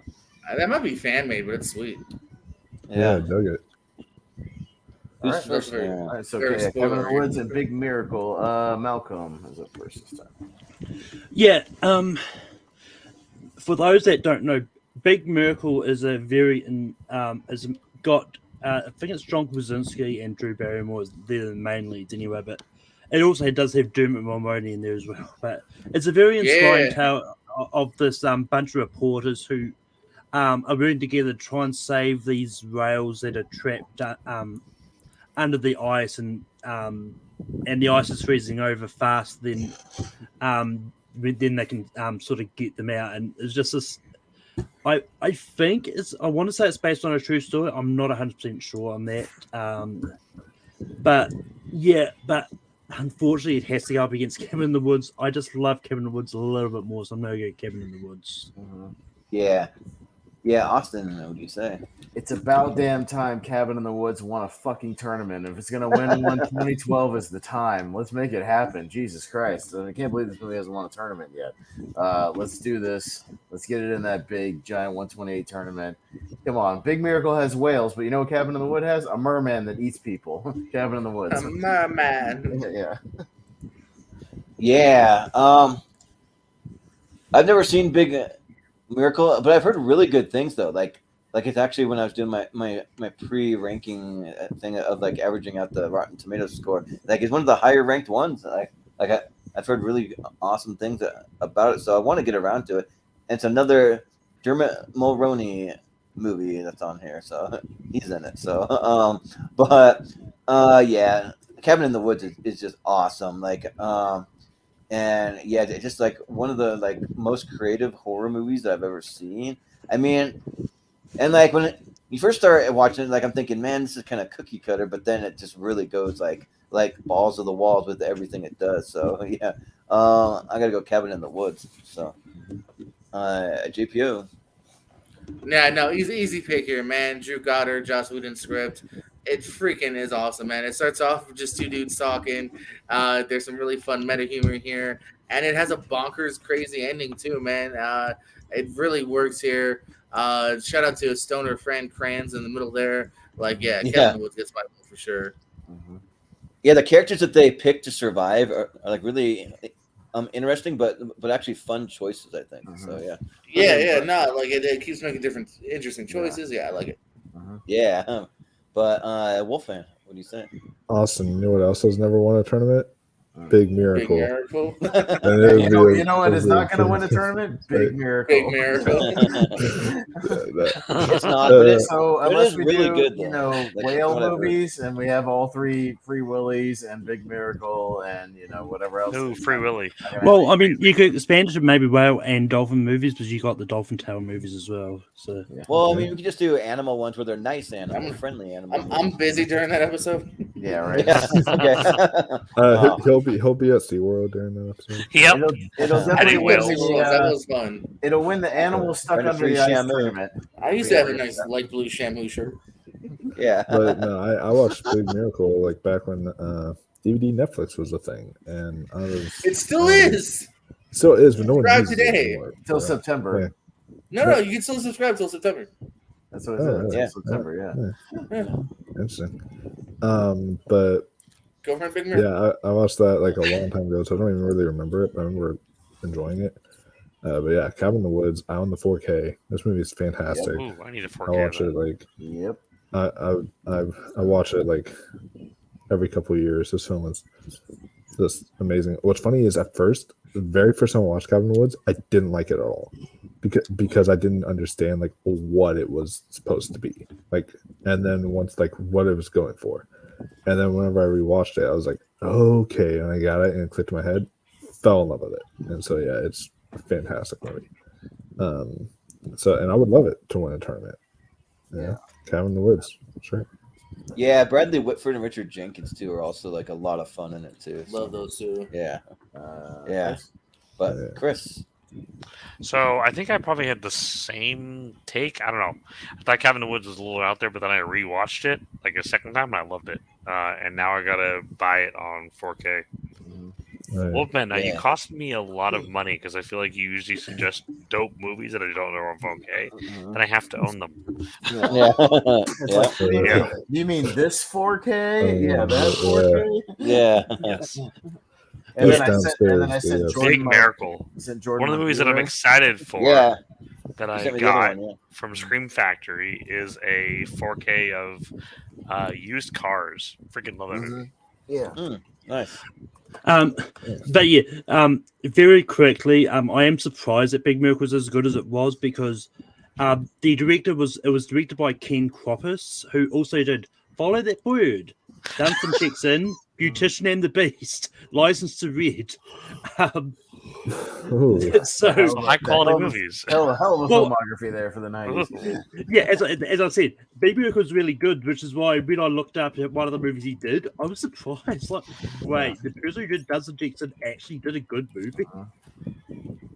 And also, I'm just surprised that they had used cars from Scream Factory. That like isn't that like a comedy or something? But yeah. Well, no, yes, it is. From Scream Factory? No, it's from Shout Select, which is Shout Factory, but they do like more of the kind of offbeat movies that aren't horror movies. Okay. Shout Select. Yeah, I have the Shout Select Blu-ray of that.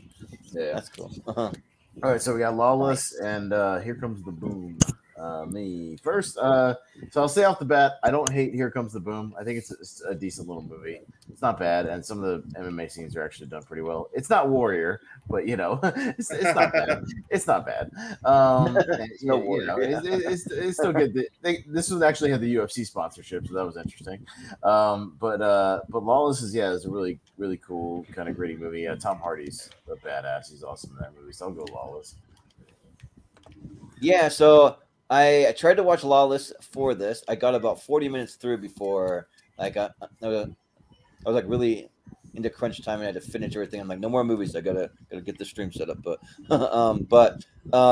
and I don't know, that first 40 minutes, not a lot is happening. Like I don't know, like it's just like maybe it just takes a little bit to get into the real like more interesting stuff. I don't know, but and here comes the boom. I'm just not a big Kevin James fan. Like I don't know, like he'll forever be Paul Blart Mall Cop for me. Like he just will. Like it's just I don't know. I can't get that out of my head, and I hate He's the those king of movies. Queens, baby. So yeah, yeah, I don't know, but so I just don't really find it too funny, except for did he present at the when Adam Sandler won his award, or was he making like Yes, a fake thing? Because I thought Yes, maybe he he put did. like some kind of fake thing out there. Because what he did seemed almost like he just made it. Like No, I'm pretty sure that's not what it is because he did it a lot during the pandemic when he would like put himself in movies. yeah, So I think that's another one. I don't think he was actually there. yeah, like just seemed like one of those things that he wasn't actually there. He was just on a green screen or something. Man. Yeah, but yeah, I'll still vote for Lawless because I am gonna finish it after this, and hopefully it gets. Hey, better, how's your but, boy, for Jordan? Jason Clark. Yeah, Jason Clark. Yeah. Well, at least it has Shia LaBeouf and Tom Hardy at least. And Gary Helps. Oldman and Guy Pearce. It's a good, Yeah. it's a good cast. Yeah. Funny enough, Jason Clark was also in Zero Dark Thirty. We had really. Yeah. Oh yeah, that's right. Clark had a Along good with everyone career. else. Yeah, but Well, that's the period that Jordan was getting sick of him because he was in every other movie that was coming out. yeah, Ah, every yeah. other damn movie. Like, here's your new A-list Clark. star that like no one. I Jason don't Clark. know. Yeah. Yeah. Oh, we'll be talking about Jason Clark in our Bad Remakes tournament in Pet Cemetery. Oh, Wow. that God. movie was awful. I almost walked out of that. I was this close to walking out. Yeah. but, That'll be but- next Friday. Anyways. Yeah. JPO. Yeah, GPU. Yeah, I mean, kind of continuing off what you guys said. Here Comes a Boom, not bad, definitely above Paul Blart Mall Cop, whatever. It works, you know. I mean, I think it does what it kind of needs to do, you know. But yeah, I actually really dug Lawless. Yeah, I think it does pick up. So definitely do try to finish it when you can. Here, there's some good stuff in here. It does take its time though. Like it's not always a thrill a minute, but there's some good stuff. I like the chemistry between the three. Talking about like bank heist and brothers. Al Capone, but they're not doing it. Yeah. They're just talking about it. Yeah, I mean, yeah, it does, but it does have its moments. There's some more violence to come and whatnot, and just get Chastain's hot. So Lawless. Yeah, You will find yourself with a hatchet in your skull. Yeah. Tom Hardy doing another kind of grumbled Southern thing, like in the Revenant, you know, where you can like almost not understand what he's saying. They did a double take. I was like, is that even Tom Hardy? Yeah, that is Tom Yeah, Hardy. you need your subtitles for some of these Tom Hardy movies. Brian says Henry Winkler's good, and Here Comes the Boom. I guess he's in that. So. Yeah, he's like, Yeah. Wolf. But Wolf. Yeah, I saw Here Comes a Boom in theaters. My dad. Yeah, it's probably the best of like Kevin James comedy. That's not saying much, I know, but it's probably the best Kevin James comedy. It's fun. Like I shoot Chuck and Larry. And hey, and speaking of Kevin James, Austin, you would know this, but the sequel to the horror movie Becky is coming. Becky's in theater. Yeah, baby. It's at my Regal, but it's only showing at night, like twice a night. That's it. There's no day showings. Oh, that thing's out already. Yeah, it's out right now, unlimited release. Yeah, it's at my Regal. And you watch the first one and then go see it. Yeah, check it out. Kevin James is a great Kevin Nazi. James is he's like a creepy Nazi guy. I don't think Kevin James is in the sequel. I think it's just he's not. No, he's not. He's not. Actual He's one. only If you see the one, first so one, you know we ain't in the sequel. Yeah, but he's really good in that one. But Stifler's in it, so I'm down. Oh yeah, that's right. Yeah, freaking Sean William Scott. Yeah. Oh, by the way, I might get an interview for Wrath of Becky on the channel. That's just nice. That hasn't been finalized yet, but that's something. With who? Becky, the director? Who? One of the directors of the film. So, yeah. Nice. So I might work out there. But yeah. To tell her we're fans of it. Yeah, absolutely. And they did the first one too. But yeah, Lawless is also one that is just really, really good. I watched this a while ago. I think like 2013 or something like that. But I remember being really impressed with it, and you get to see Jessica Chastain's boobs, so that's a plus. And so I will say Lawless. Sounds like a plus. Seth MacFarlane. I saw your boobs. We saw your I will, boobs. we'll be finished. I will be finishing that movie alone in my room tonight. TMI. TMI. Yeah, sorry. Lawless means no pants. Yeah, right. But Chris. So I actually really like Here Comes the Boom. I was late to that one, and I think it was awesome. Yeah. So you voting for that? Yeah. All right. Malcolm. Yeah, another topic for drama fights movies. You can see boobs. Yeah, right. You got Lawless, you got the junior team one. We just it'll be a tournament. We've topless scenes. It'll be a tournament of 947 Patreon. movies. Right. Yeah. Patreon, because you got to It'll be a 26 part series, and we can show them on Patreon, so we can show it. Yeah. But yeah, I remember saying Here Comes the Boom once. It's decent. I'm gonna go Lawless. Okay, well, let's move on. All right, let's get this wrapped up so we don't keep Malcolm too long and we kind of run down time. Prisoners and Wanderlust. All right, Jordan.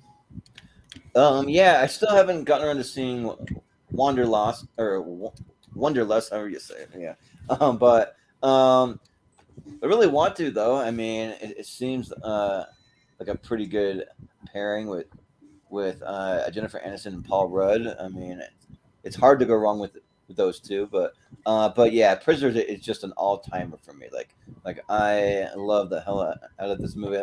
When it came out, I think I saw it 3 times in theaters because I kept finding people who hadn't seen it and like, oh, you got to go see this before it's out of theaters. And yeah, it's just like really great performances all around. Like those two right there, Paul Dano, Terrence Howard, like all of them. So yeah, I'm gonna go with Prisoners. Yeah, definitely some love and shout out to Wanderlust. I had a lot of fun with this. They're great in this. They kind of go to like a hippie camp for a little while there. Justin Theroux, Jordan Peele, Catherine Hahn are all really fun in it as well. So it's a comedy that I do enjoy. But I also agree that Prisoners is kind of next level. I absolutely love this film here. So Prisoners will get my vote. Yeah.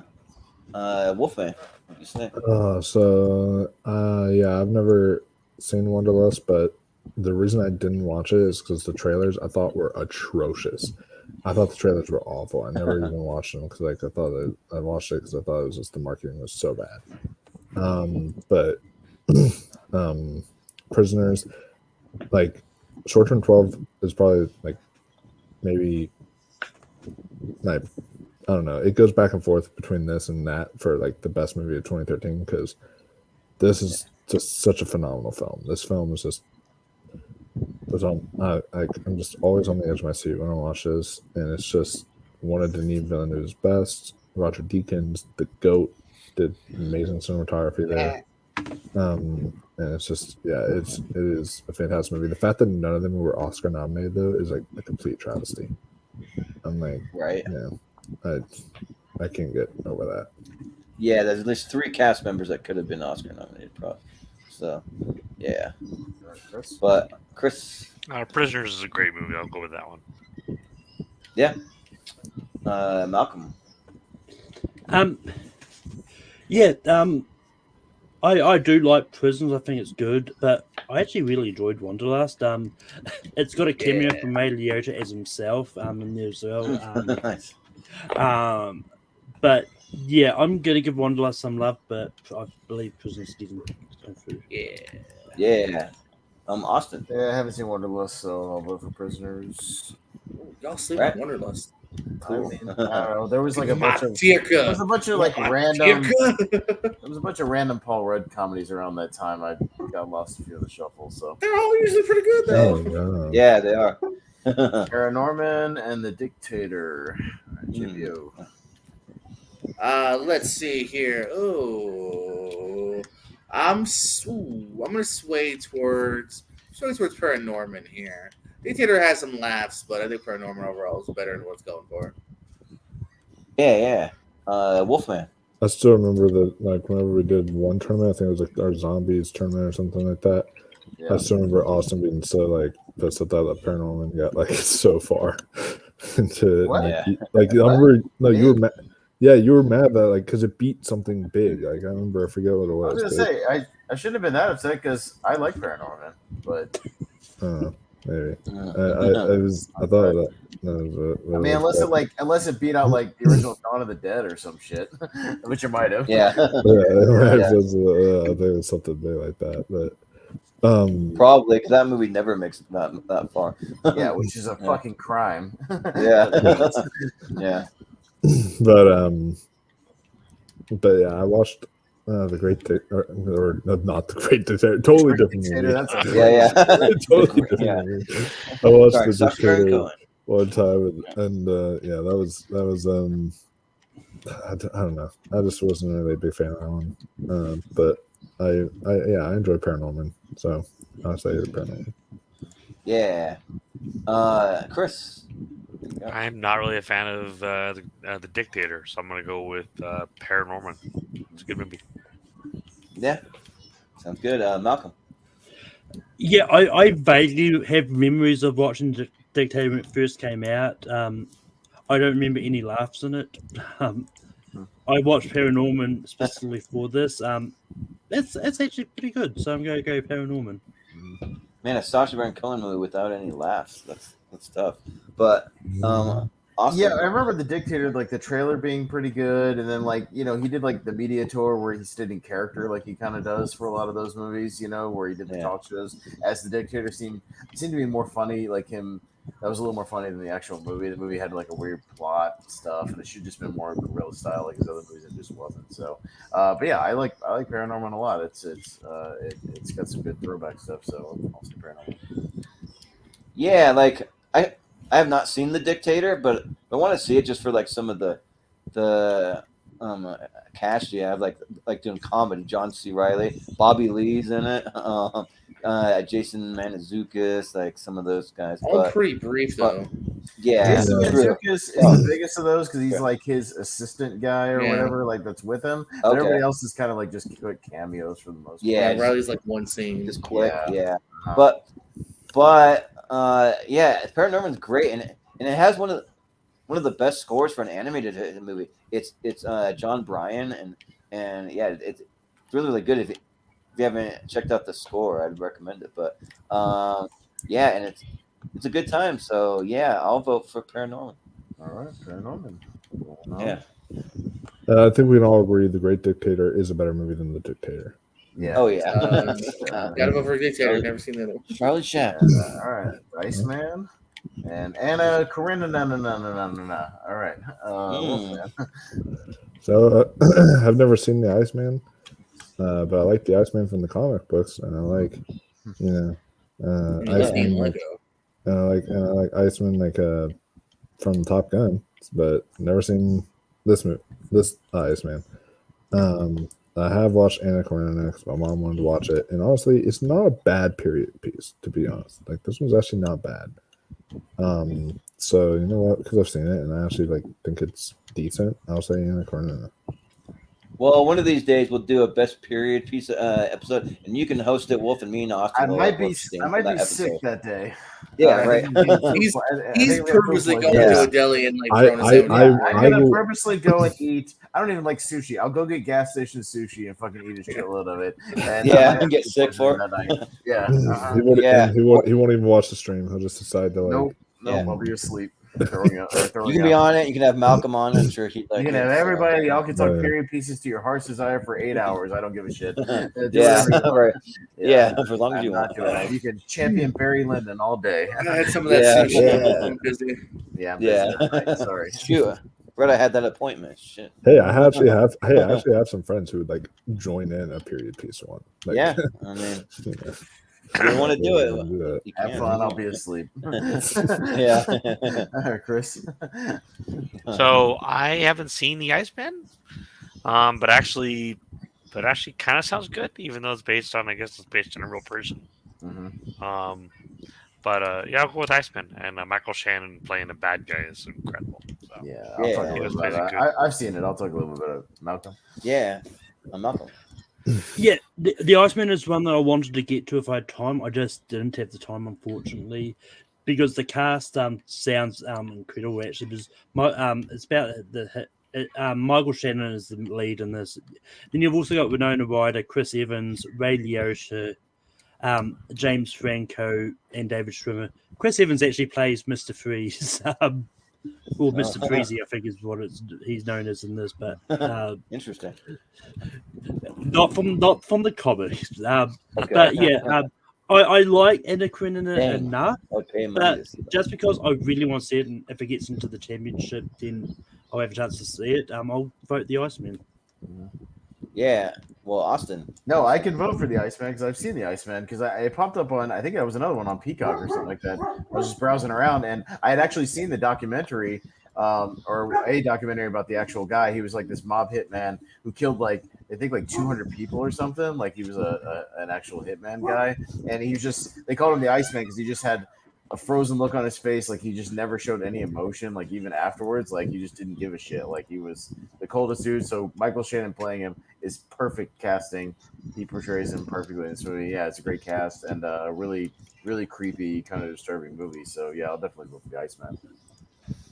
So this is the one where Arnold Schwarzenegger gets that line, "The Iceman cometh." Like, is it because of this guy? Maybe, I don't know. Well, I would bet money on Michael Shannon kicking Mr. Freeze's ass if that happened. Yeah, right. Yeah, it's a cold-blooded fucker. Yeah. The Iceman has a pretty good little cast. Yeah, I mean, yeah, Winona Ryder, like she's probably one of my first crushes from like for as young as I can remember, and yeah, just like Ray Liotta in there, Chris Evans, Stephen Dorff is in there. Yeah, it's a pretty good little cast, and yeah, I have no interest in a Russian period piece called Anna Karenina and whatever. So I will go with the Iceman. GPO. I too can vote for Iceman, and because I've seen it. Yeah, Michael Shannon is kind of perfect as not only as this kind of killer, but a guy who was a family man as well. Whose family had no idea that this is how he was making the bread and butter. As with most serial killers, their family is completely oblivious to it. Yeah. They're like, Dad, he was at my soccer game yesterday. The BTK killer, Dennis Rader? That was my dad? Yeah, that was your dad. Yeah, you never know. Yeah. And you would think, too, from, like, the supporting cast, too, that's like, maybe it's a comedy because you're like, David Schwimmer, James Franco, Evans, but, like, they're all kind of scummy people who usually end up getting murdered by him. So, Iceman definitely gets my vote here. But hey, guys, the cast of Anna Karenina is not bad. Keira Knightley, Jude Law, Aaron Taylor Johnson, Matthew McFadden, Alicia Vikander, Domhnall Gleeson, Cara Delevingne, Bill Skarsgård. Like, yeah, it's got a cast, Cool. I'm only gonna watch it if someone Awesome. takes their top off. I can't wait to watch them. I can't wait to watch them dance around in a ballroom like they're doing on the poster. I am excited to see Aaron Taylor Johnson as Craven. Yeah, Craven. Yeah, you know what? Yeah, let's go with that. Yeah, that petition episode, or I will petition that period piece episode. Let's go. Let's do it. Anyway, we've got the Woman in Black up against Dredd. So for this one, is anyone going to vote? Black? Yeah, right. Over Dredd? Yeah, is anybody voting? Yeah, Woman we in have the same Black? mindset. No, Yeah. boring. No. Dredd. Yeah, Dredd. Don't get me wrong. I actually don't mind Woman in Black. I actually think it's good, but it's... Somehow the Woman in Black got a sequel, and Dredd freaking still doesn't have a sequel. So Dredd doesn't have a sequel.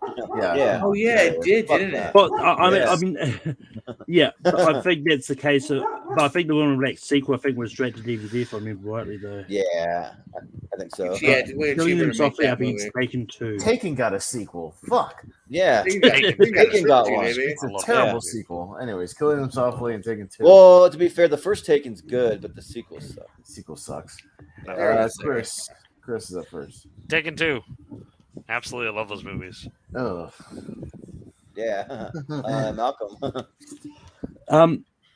Yeah, I did watch Kill Him Softly for this. I actually do like it, but I actually do like Taken 2 slightly more. I don't hate it as much as everyone else, so Taken 2 gets my vote here.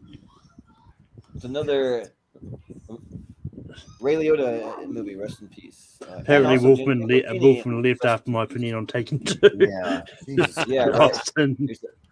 Taken 2 rips off the fucking Drive music for literally no reason. Him just walking down a hallway. It has a stupid scene where he's trying to pinpoint somebody's location by having her chuck grenades off a fucking roof just into the middle of traffic or whatever, which is really stupid. Like, it has some of the stupidest shit ever in a fucking action movie. That movie is terrible, but it's only saved by the third one might be worse. No, Killing Him Softly gets my vote 100%. That movie's terrible. Yeah.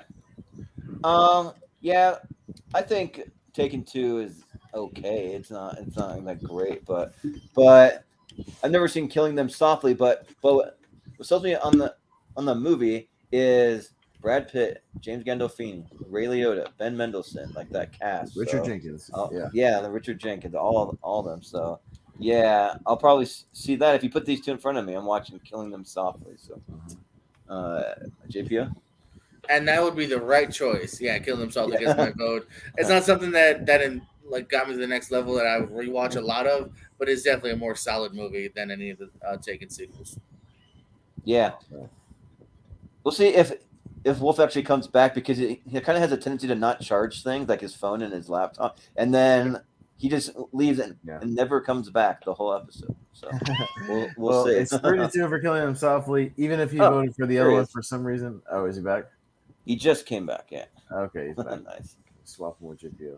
Or is he? He's the spinning wheel. Yeah. All right, he's got 5. We'll see. See if he makes it back. Kill Them Softly. Yeah, I know, but you got a spinning wheel, Wolfman. We can't see. Oh, can we hear you? Did he vote in the chat? No. Okay. Hey, what's up? What do you want to vote for here? Hey, Taken 2 or Killing Them Softly? Oh, yeah. Sorry about that. My computer kind of like just this battery life on this new thing is not that great. Yeah. You gotta plug it in. But I will go Killing Them Softly because I would go Killing Them Softly because I would kill Taken 2 softly any day of the week because that movie sucks. Yeah, kill that movie softly. Yeah. Yeah, Killing Them Softly. There you go. All right, speed round time. That's it. It. That All time right. of day. Speed round time, baby. 10 seconds or less. All right. You know the drill. Let's make it happen. The winners of this round right here, we'll move on to the championship episode. It'll be our Sweet 16, and then anything goes from there. So winners of this one, we'll move on to about 2 or 3 weeks from now, whatever it is, the championship. So there you go. So Malcolm, you're up first. Killer Joe and Total Recall. You are muted. You are muted as hell, sir. I do enjoy Total Recall. I'm going Killer Joe though. Yeah. Austin. Easy Killer Joe. Well, I've never seen a Killer Joe, but I now really want some chicken nuggets with ketchup. All right. But yeah, I'll go Killer Joe. JPO? I always want chicken nuggets. I'm actually gonna go Total Recall. Really? Yeah. Yeah. Really? Yeah. Was it a better movie? No, but in this case, yeah. Yeah. I mean, it's not the worst movie out there, yeah, I would say, but Wolfman. Stop mentioning chicken nuggets. You're making me hungry. I've been hungry on this like almost this whole stream. Chicken nuggets. But yeah. But no, I've seen Total Recall, and that's why I'm going to say Killer Joe. Killer Joe. Yeah. Chris. What do you say? I'm gonna go with Total Recall. Oh, all right. We'll see what happens. Malcolm. I started it. I'm pretty sure Killer Joe is 4-2. Okay. Oh yeah, no, we lost, but we're not lost. Yeah, that's Killer Joe. All right. Killer Joe's a mess. Got Kon-Tiki up against Looper. All right. Me first. Looper, easy. Yeah, it'll be an easy one for Looper. Yeah. GPO. Hey, speaking of recent 4K purchases for no reason other than I love the movie, Looper gets a vote. Yeah. Wolf, what do you say? Hey, Looper has a recent 4K. Yeah. Ooh. I don't know if it's recent. I bought it recently. Yeah, I don't think it's a recent one, but it's no, it was like $7-10 bucks. I was like, okay, go on. Yeah. Oh, yeah. $7-10 bucks. I'm gonna have to look for that then. It's definitely under 10. Because I love Looper so much. So as much as I want to keep it's not going to go anywhere with it though. But I'm tempted to say, "Oh, Kon-Tiki, let's keep the thing going," but it's not going to go anywhere. So Looper, it's phenomenal. So you got that right, Chris. I'm gonna go with Looper. Yeah. Malcolm.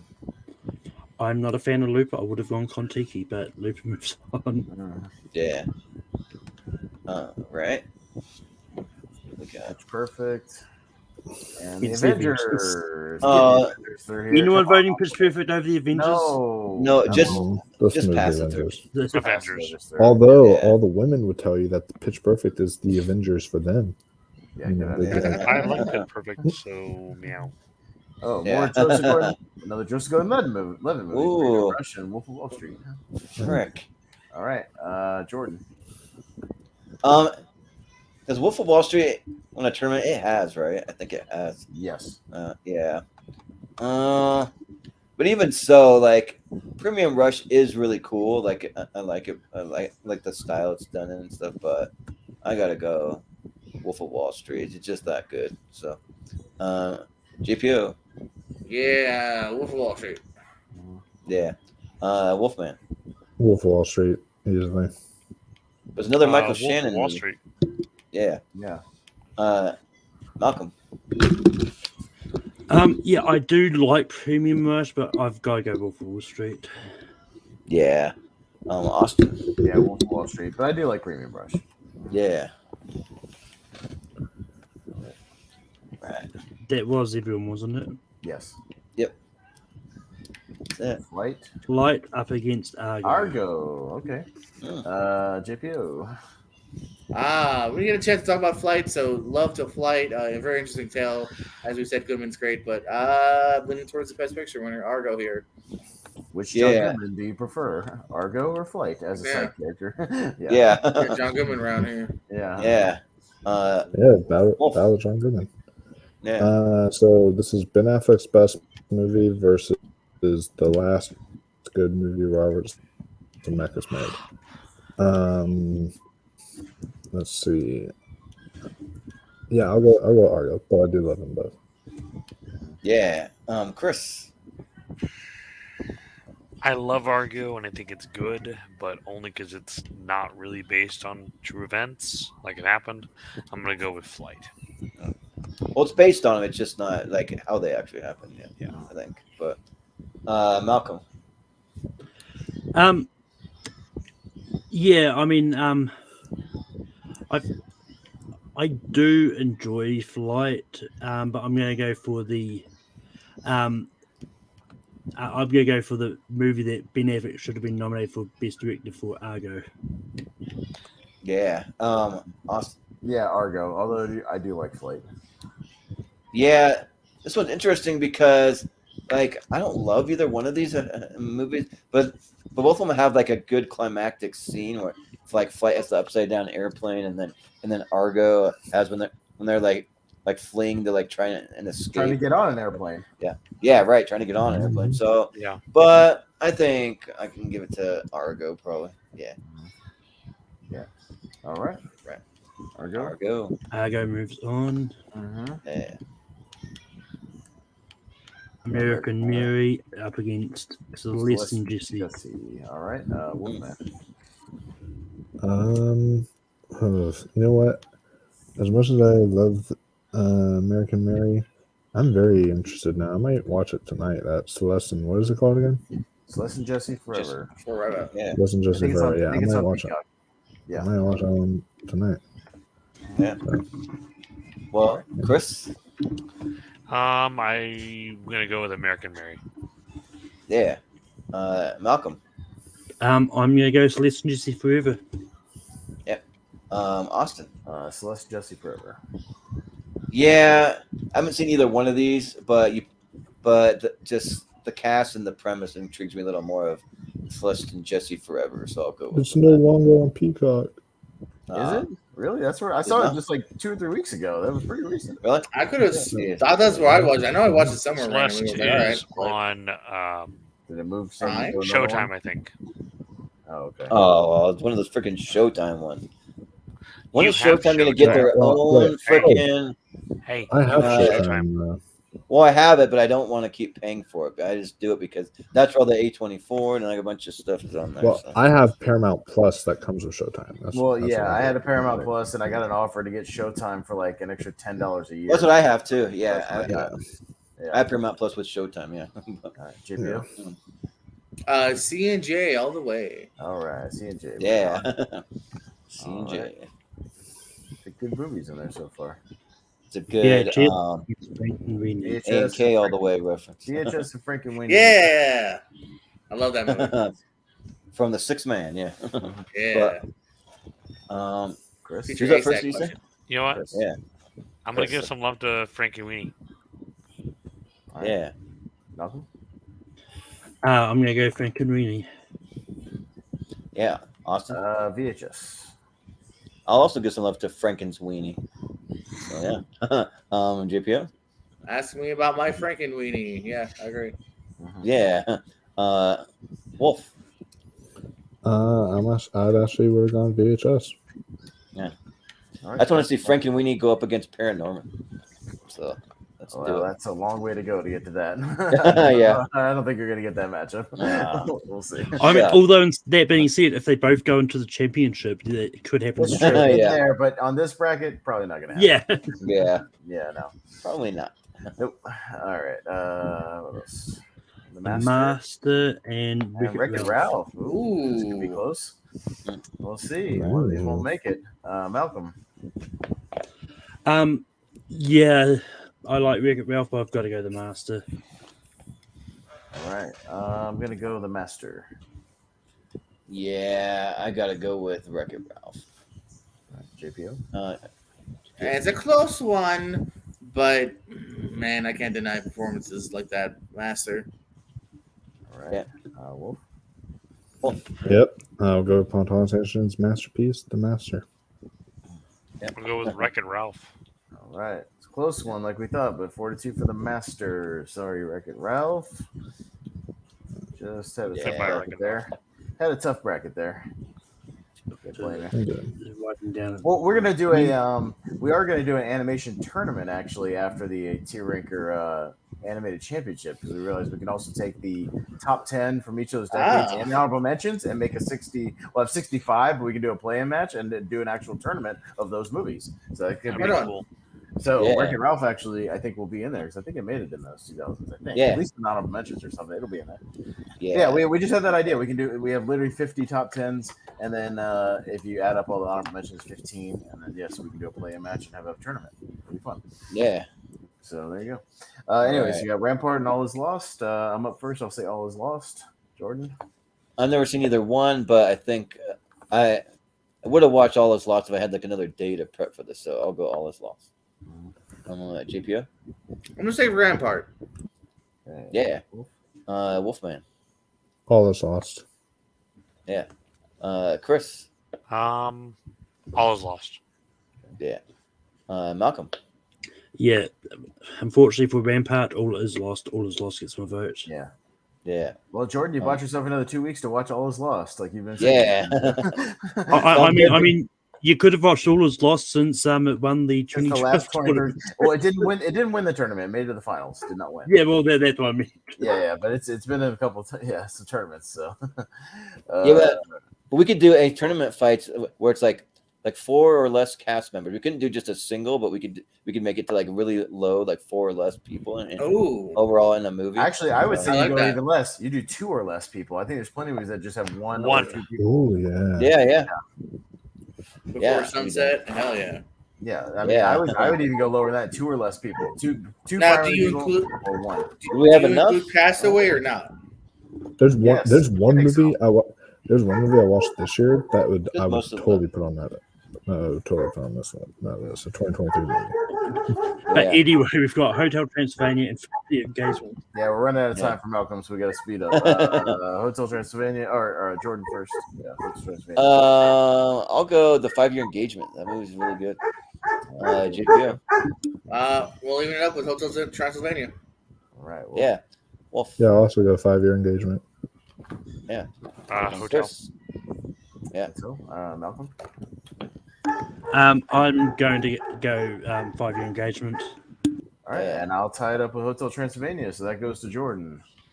Ooh, I want to champion the 5-Year Engagement. I freaking love this movie. Okay, so good. So goes through. Yeah, and we'll move on.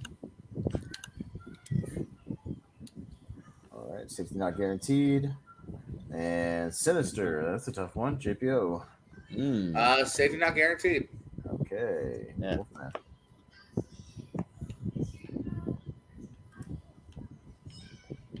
You can't hear you. Yeah, I'll Muted. switch it up. I'll say safety not guaranteed this time.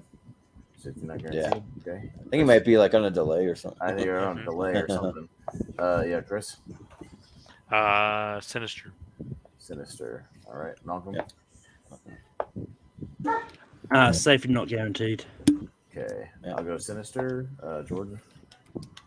I really want to see safety not guaranteed go up against a 5-year engagement. I think that'd be a good matchup. So I'll go safety not guaranteed. All right, safety not guaranteed for 2. I'll tell Sinister. All right, moving on down. I also have a hard time voting against Aubrey Plaza. It's hard for me to do it. Jack Reacher and Zero Dark 30. Wolfman. 0 Dark 30. 0 Dark 30. Okay. Chris. Jack Reacher. All right, Malcolm. Malcolm. 0 Dark 30. Yeah, I'll go 0 Dark 30. Yeah, I think I'll also go 0 Dark 30. Yeah. And I will as well. 0 Dark 30. All right. Yeah. 0 Dark 30. Moving on. Sounds good. Championship, pretty good batch of movies so far in the championship. Yeah. I like it. Possible and Cabin in the Woods. Chris. Ooh, should both be there. Cabin in the Woods. Yeah, Malcolm. The Impossible. Austin. This one's not even close this time. Cabin in the Woods. It's kind of close for me, but I'll go Cabin in the Woods. GPU. Oh man, Cabin in the Woods. Yeah. Wolf. Yeah, this is like a near impossible matchup for me, but I'll say Cabin in the Woods. Yeah. The Woods. Moving on. Come on, baby. Got to win a tournament at some point. Come on now. Come on, Cabin. Come on, Cabin. It doesn't have to fight Django, so come on, Cabin. Come on, Cabin. Yeah. We'd have to fight probably Prisoners, but. Oh wait, what did Django lose to? No, I mean It's in part 2. It's in the next one. It's in Oh, part 2. Django's in the It's not having to fight this one. There's only part 1. It's only part 1. I think you would remember if Django had was in this. Yes, match. right. Well, no, because I left for a little bit. My computer died. no. That's why I didn't know. If okay. No. For it. I Yeah. don't think you missed anything. Lawless and Prisoners. Malcolm. You turned your mic off or on or something. Yeah. Prisoners. Prisoners. Okay. I'll say I think Lawless. he's trying to mute the dogs. Yeah. Yeah, I know. Jordan. Would you say Austin? Lawless. Okay. Yeah. Well. It's dogs. If the world was lawless, then we wouldn't really have prisoners. They'd just be running free. But I am gonna go with Prisoners, though. Nice. GPU. Prisoners. Yeah. Wolfman. Yeah, Prisoners. Chris. I'm gonna go with Prisoners. Okay, Yeah. Prisoners. Prisoners moves on. Yes. Yeah.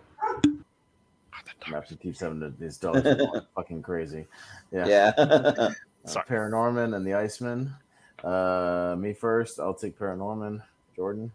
Yeah. I still want to see the Iceman, so I'll go Paranorman. GPU. I'll give a vote to the Iceman. Yeah. Wolf.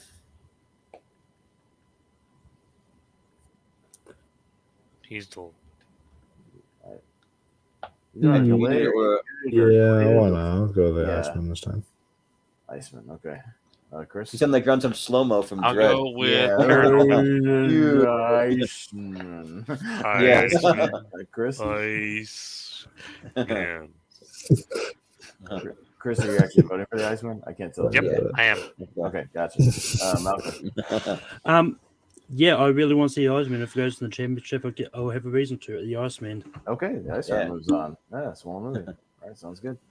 It's a good movie. I think that one's on Peacock, maybe. Fact check. It is That's on where I Peacock. watched it. Yes. That's where I watched it like a couple months ago. Dread, Killing Them Softly, Jordan. I've never seen Killing Them Softly and Dread rules, so yeah, Dread. JPO. I'm gonna go Dread. Yeah. All right. Wolf. Dread. Dread. Yeah. All right. Chris. So I really don't have an excuse. I need to finally watch Dread. It's on a streaming service now. So Dread. You haven't seen Dread? What the hell? No. Yeah. Let's get on You that. gotta see it. Get on it. It's on Hulu. Get on it. And Tubi. Get on it. Yeah. Before they finally make a sequel, they got to do it. Yeah. Malcolm. Or the TV show. They might do a TV show, maybe. Dread. Yeah, Dread. Pretty easy. Yep. Dread. Mm-hmm. Yeah, for anyone who knows my brother, like he's like the total goody two-shoe Mormon guy, and he like walks in. I'm watching Dread for the first time. He's like, "Oh, when are you watching here?" I'm like, "I'm watching this movie called Dread." He's like, "Oh dear," and just like slowly backs out of the room and leaves. It's funny. Should have stayed for a good movie. Yeah, right. All right. So Killer Joe and Looper. So we have our championship movie. So now it's kind of just anything goes and see what wins this thing. So here we go. JPO, Looper, Killer Joe. Oh, come on, Looper, baby. All right, Wolfman. Looper, for sure. Okay, Chris. Looper. All right, Malcolm. Killer Joe. So I'll go Looper. And I will go Looper. Looper, all right. Into the Elite Eight. Yeah. All right. Got the Avengers and Wolf of Wall Street. Oh boy. Ooh, fuck. All right. Ooh. Wolf. Oh man, that's a little bit more of a challenge, but Wolf of Wall Street. Yeah. Chris. I gotta go with Avengers. Yeah. Malcolm. Emma. Yeah, I mean they're both in the championship, so I don't feel bad for doing this. I'm going to vote the 2012 movie, The Avengers. Yeah. Austin. I kind of have similar logic. It's in the championship, and Wolf of Wall Street's won a tournament, so Avengers. Yeah. Since Avengers, I don't think it has won one. Yeah, let's go Avengers. Nope, not yet. Yeah. At least not that Avengers movie. Not that one. Yeah. Not that JPO, one. Yeah, JPO. Y'all swayed me, Avengers. Mm-hmm. All right. Yeah, did the other Avengers win something? Or what? What are you talking We've about? had Infinity War and Endgame. Oh, that one. I'm thinking of like the one from like the 90s. Yeah, the Uma Thurman movie win like, an award. No. Yeah, I was like, when did that one horror win movie? something? I'm like, was I No. sleeping? I might have been one of it might have been in Infinity War. one of the bad One, movie tournaments anyway, but Infinity No, War, I think it's been in one of those, but no, yeah. The next time we'll see that movie will be in Malcolm's same movie with same title tournament or whatever. Yeah. Yeah. It's not gonna win that one either. Argo and Celeste and Jesse. All right, Chris. Argo. Okay, Malcolm. It's tough, but I'm probably going to go Argo. Yeah, I'll go Argo. Jordan. I'll actually go Celeste and Jesse. JPO. Argo. All right, Wolfman. Wolf. Just because y'all sold me on it so much, I'll actually go Celeste and Jesse here. Yeah. Right, go on it, but unfortunately, Argo. Or Yeah. two. But you can still watch Or it. fortunately. Yeah. Yeah, you can still watch it. I'll watch it for the championship. All right, yeah. Frankenweenie and the Master. Malcolm. The Master. I'll also go the Master. I'll keep not voting for the Master and go Frankenweenie. JPO? The Master. Yeah. Man. Wolfman. The Master. Yep. Frankenweenie. Chris. Okay. Close one, but the Master takes that one. Whoa, hello. Huh? That's how the dog feels. That's how the dog feels about Frankenweenie getting beaten. Oh my God! Yeah. A blade of grass twitched outside. Ooh! A branch moved. Ooh! Anyways, what do we got on the other side there? All is lost in the 5-year engagement. I'm up first. I'll say all is lost. Jordan. I still haven't seen All Is Lost, so the 5-year engagement is great. So I'll vote for that. All right, JPO. 5-year engagement. Okay, Wolfman. All is lost. All is lost. All is lost. And Malcolm. 5-year engagement. All right, it's tied to JPO. Hey, 5-year engagement. Yeah, let's go. All right, there you go. All right, Well so we're done. going down. Y'all We got really need to see all his loss. safety not guaranteed. I don't want to watch 0 dark 5-year 30. engagement after this. All right, Jordan, safety not guaranteed. 0 dark 30. Yeah, but I gotta finish Lawless. But I'll go safety not guaranteed. All right, JPO. Ooh, you know what? Yeah, that's where my heart's going. I'm gonna go safety not guaranteed. Okay. Yeah, Wolf. Because I'm not like feely kind of mood today. Normally I'd go 0 dark 30, but I'll go safety not guaranteed. I'm gonna go with safety not guaranteed. Yeah, Malcolm. I was going to go Chris Pratt versus Chris Pratt, 0 dark 30. Yeah, Yeah. That's true that they can face off. Right now I don't give a shit about that. He's a supporting character of both of them. Safety not guaranteed. Yeah. All right. All right. Okay. Going down. Cabin in the Woods. Prisoners. Oh no. Oh yeah. Oh no. Okay, JPO. We trying to get the win, Austin. Come on, baby. I'm trying. I'll go Cabin. I'll follow that suit. I love that movie. Come on. Whoever explains first on a hard one, you have to go first. So if it ever was gonna win one of these damn things, it's gonna win one of these. It doesn't have to win the championship. It can just win this one. All right, Wolfman. You know what? I like that idea. Let's just keep on getting it to the top. Cabin in the Woods. Cabin in the Woods.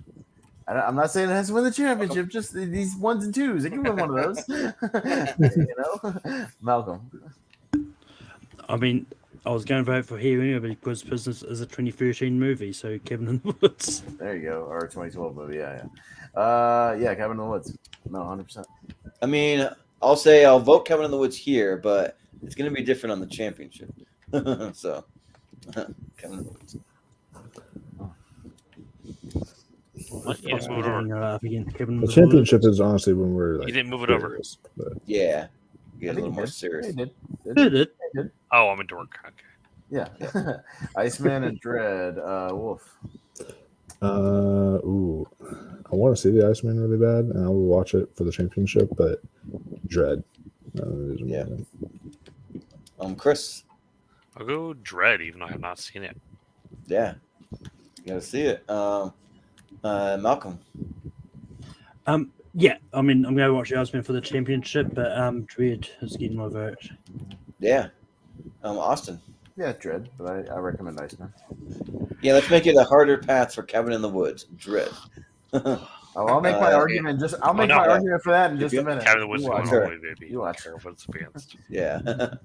At this point, I'm voting Cabin in the Woods no matter what. Yeah. I don't think I voted, but Dread was my vote. Yes. Sorry. Yeah, no. It's all good. Moving on. Dread was my vote. First, but maybe not. Yeah. Nah, I never said Dread. Okay. No, Wolfman was first. we skipped JP. Yeah. It's all good. Looper, I believe it's Looper and Avengers. Is that right? Yeah, Looper and Avengers. Yes. Okay, Chris, Looper and Avengers. Oh, you know what? Because this is bullshit. Yeah, it's bullshit. Every time it's different cards. You give him easy ones. Exactly. Yeah. You know what? I feel like Looper gets a lot of love in these, so let's go with the first Avengers movie. Yeah. We're voting on the Avengers, not Captain America: The First Avenger, Chris. Yeah, I know. I'm not a total tool. Yeah. I mean, to be fair, both of these movies, like Looper does show up a lot, but the MCU gets a lot of love as it is. Yeah. But that being said, I don't like Looper, so the Avengers. Austin. I'll go the Avengers, just a little bit though. Yeah, Avengers in my 128, so I think I'll go Avengers. JPO. I'm gonna say Looper. Okay. Yeah. Wolf. And I'm also going to say Looper. Yeah. Well, it'll be Avengers 4-2. All right. Skimming down. I believe it is Argo and Master. And the Master. Ooh, two Ooh. good 2012s. Two, and they're both best Two Best Picture nominees. Yeah. And 1-1. Best Picture winner versus Best Picture nominee. Malcolm. I'm going with what I personally think should have won Best Picture, the Master. Yeah. Awesome. This is might be the toughest one so far for me. Just because I watched it more recently, I'll say the Master. Yeah. I feel like we got to have some justice for Ben Affleck because he didn't even get freaking nominated for a director for the Oscar, and that's a crime. So let's go with Argo. JPO. Yeah, they're holding my boy down. Argo. Yeah. Right. Wolf. Did Paul Thomas Anderson get nominated for the Master for directing? I don't know, but it should have been. I think it should have been. It should have substituted out that Amore person or whatever for Ben Affleck, you know. I'm gonna assume he didn't and say that like he should have because movie I would never watch in a million trillion years. I'm sure it'll be in the other tournament because it was nominated for Best Picture, but nobody love it. Nobody cares. Oh yeah, it's my favorite movie. You got me. All right, but yeah. So I'll go with the one that it probably does deserve Best Picture, which is The Master. All right. Chris. I'll go Argo. All right, we have a tie. I will never ever watch that movie in a million hundred The billion years. Wolf. Tie to the Wolf. The Master, yeah. The Master. Shoot me in the head. Yes, Paul Somebody Thomas just Anderson. freaking kill me. And now. Paul Thomas Anderson wasn't nominated for directing for The Master. I couldn't get through 10 minutes of that. Yeah, I think you Wow. substitute out either Michael Haneke or the Beast of the Southern Wild person for Affleck. Or PTA and PTA. Honestly, I substitute both of them for PTA and Affleck. Yeah, because it was Ang Lee, For sure. Haneke, the Ben Zeitlin, Spielberg, and O. Russell. Yeah. Yeah, Anyways. that's what I do. Ooh, All right. 5-year I love engagement. this matchup. I love it. Okay, 5-year engagement and safety not guaranteed. I'm up first. I'll say safety not guaranteed. Do that train rolling a little bit. A good kind of like little indie comedy matchup. Yeah, little indie small movies. Yeah. Yeah. I think I gotta go with safety guaranteed by a hair. So, JPO. Safety not guaranteed. Yeah. Wolf. Yeah, safety not guaranteed. Safety not guaranteed. All right, and Malcolm. I'm gonna go safety not guaranteed. All right, clean sweep. Okay. Scroll on down. Cabin in the Woods. And Dread. And Dread. Oh. All right. All right, Jordan. Yeesh. I am dreading this matchup. I think that I like these movies like literally about equal, but just because I'll give you one. I'm gonna sneeze. Dread won a tournament already. Oh shoot. Yeah. Anyway, Yeah, Bless you. Sorry, I had something in my nose. Gesundheit, yeah, but I was gonna give you a bone anyways for Cabin in the Woods. So yeah. So yeah, I'll do that. No, legitimately, I'm gonna go Cabin in the Woods. Yeah. Wolfman. Yeah, legitimately, I probably would have gone Cabin in the Woods too, but I love both of them almost equally. Yeah. Chris. Cabin in the Woods. Yep. Malcolm. Well, Cabin in the Woods doesn't have a sequel yet. There is no Cabin in the Woods 2 that exists. But that being said, I do actually love Cabin in the Woods a little bit more than Dread 2 Cabin in the Woods. They could make a sequel. There's a lot of ways they could go with it, you know. Yeah. But, World ended. Well, here's the thing. Yeah. So Dread, I saw twice in theaters. I was one of the few people who actually saw it in theaters and saw it twice. I saw Cabin in the Woods 3 times opening weekend. Cabin in the Woods. Oh. Yeah, opening fucking weekend. Yeah, I saw it 3 times. Yeah, awesome movie. Yeah. All right, so we got Avengers and the Master over on the left. JPO. Oh, Avengers. Avengers. Okay. Yep. Wolf. Come on, let's keep the Master hype going. Master. Yeah, Chris. Avengers. Goodbye, Master. Yeah. Malcolm. actually really tough for me, but the Master's really good, so I'm going to go the Master. Well, Austin. Let's keep it interesting. The Master. Because I can't You don't vote want for the Cabin of the Woods to Masters. win? Okay, that's Yeah. No. Hey, no, it has a more of better a- chance of It's winning. more of a if strategy. With Avengers. It's more of a strategy. All right. But see, Cabin in the Woods though, like has a better chance of winning if the I think I Master know who has goes the through. tiebreaker. True. That's the problem. So think of that, Tiebreaker. Chris. Think of that. Make Austin happy because Cabin in the Woods will have I'm a going to better vote for Cabin of chance. the Woods regardless. The tiebreaker goes to for this one, Chris Scott. But everyone else won't vote for Cabin in the I thought it Woods. was Wolf. All right. Wolf just had the tiebreaker. Yeah. Chris, you know what to do. So I'm going to put through Avengers. Yeah, there we go. Paul Anderson will never win on my watch. He wasn't going to. It was strategy. I know. Strategy. But what I mean is, But, I will never okay, vote for it over If something. Cabin in the Woods loses, now it's your fault. Okay. Yeah. Well, I already told you I'm going to vote for Cabin in the Woods. But everyone else here are freaking Marvel shows. We're gonna go that's crazy. Avengers. Yeah, it was strategy. Chris, I knew we were best friends for a reason. Yes. Vote horror, All right. Jordan. Wolfman, I Yeah. voted against the Avengers in that matchup, so Yeah. We'll see. We'll see what happens. All right. We'll see what happens. Yeah. All right. Safety not guaranteed in Cabin in the Woods, Wolfman. But Safety Not Guaranteed has not won a tournament either. Come on. The movie's good. Yes. It was But- freaking awesome. But Cabin in the Woods. Cabin in the Woods. Yeah. All right, Malcolm. Cabin in the Woods. Yeah, Cabin. Let's go. I just Let's can't- go. It's so close. Come on, let's go. Your Cabin. Let's go. Let's go. Go. I can't vote against my girl Aubrey Plaza. Are I you just can't, so Safety Not Guaranteed. Vote for Sigourney Weaver. Sigourney Weaver. Come on. JPO. Cabin in the Woods. Yeah, Cabin. All right.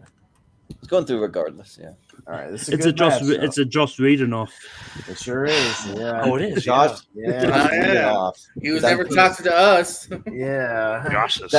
Wait, but That Joss piece of didn't shit, direct Cabin in Joss the Woods, Whedon. right? He wrote it. Joss Whedon co-wrote it. Co-wrote it with Drew Goddard. He co-wrote it. Oh, okay. They literally sat in a not a cabin but a hotel room in a weekend and wrote it. No weekend. They wrote it in a weekend. Wow, in a weekend. In That's a insane. weekend they wrote it. Yeah. That's I mean they amazing. I they wish I had tweaked that it a little later, but they basically wrote the script. See out. that talent already? Like Yeah, took that's what? right. Like probably 8 months to write Avengers. Like that, it fucking took a Yes. weekend to write Cabin in the Woods. That's how. Cabin in the That's how Woods confident. is like the Avengers of horror movies with all the stuff at the end. It's like every horror movie, character and thing, monster, all thrown in at the end, and it's chaos. It's great. Yeah. The thing is, they didn't even have to write the Avengers. They already had a comic that just like wrote it. So yeah, all right. Anyways, here we go. That's never the case with MCU. All right. Dude. They change Chris- so much. All right, Chris Scott, lead us off. Cabin in the Woods, baby. All right. Malcolm. Yeah, I love the Avengers, but it's actually gotten better since this one, so I'm gonna go Cabin in the Woods. Awesome. Cabin in the Woods, baby. Come on, we're so close. Vote with your heart. Vote Cabin Yeah, in the I Woods, mean, Jordan. well, if I vote with my heart, then it would be Avengers. But if I want to do Austin Vote a with favor, Pez's heart. I'll But just don't vote yeah, for your heart. Vote Don't for vote with Yeah. your heart. Your heart's a bad I'll thing. just vote with the cabin in the woods. Yeah, sure. JPO. Well, now I'm going to vote for the event now. Cabin in the Woods. Yeah. Wolf, take it home. No. Cabin in the Woods. Okay. Fuck yeah. Yes. There you go. We Cabin got it in the into the Woods. 128 tournament. Yes. There it I is. was posted for a second, too. Boom. Cool. That's what I'm talking about. Hell yeah. Now, Oh, see, yeah, that's what if you the thought. Avengers wins the championship, that's fine. See, it could be heavy favorite still there. Yeah, it's still I'm in fine there. with that. That's cool. Now the cabin has won the tournament, and I'm happy. Cool. Now we're good. It was like when Sicario won one of like the part ones of the 2015ers. I was just like, fucking Sicario needs to win a goddamn tournament. It's great. Yeah. You know? Well, Like, come on. so let me ask you about my favorite movie from this tournament. Has Prisoners ever won one before? That's my favorite movie. It's come Yes. close. It's come close. It hasn't won one, so Yeah. I could have advocated for that, but I didn't really. So It could still. I mean, a lot of people like it. It could still. It's in the championship still. It Yeah, might- right. It's still hanging on to the championship. it's still there. Yeah. And even if it doesn't win the championship, it could get enough momentum to. It could still again. Yeah. If it gets into the Into- Elite Eight, it still could again bump to yet another tournament. So it's getting a lot. And of that's chance. why I was saying like it's going to be different in the championship. Yeah. No, that's fine. I understand. Yeah.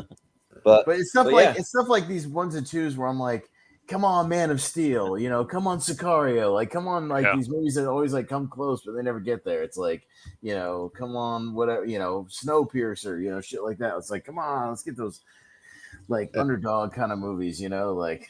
Yeah. And hey, you know what else y'all need to add to that episode whenever y'all do that 128 thing is Barry Lyndon, because I'm literally writing out period pieces to do for an episode of period pieces. Yeah, have fun with that. I'll be sick that day. I'm feeling twitchy in my tummy.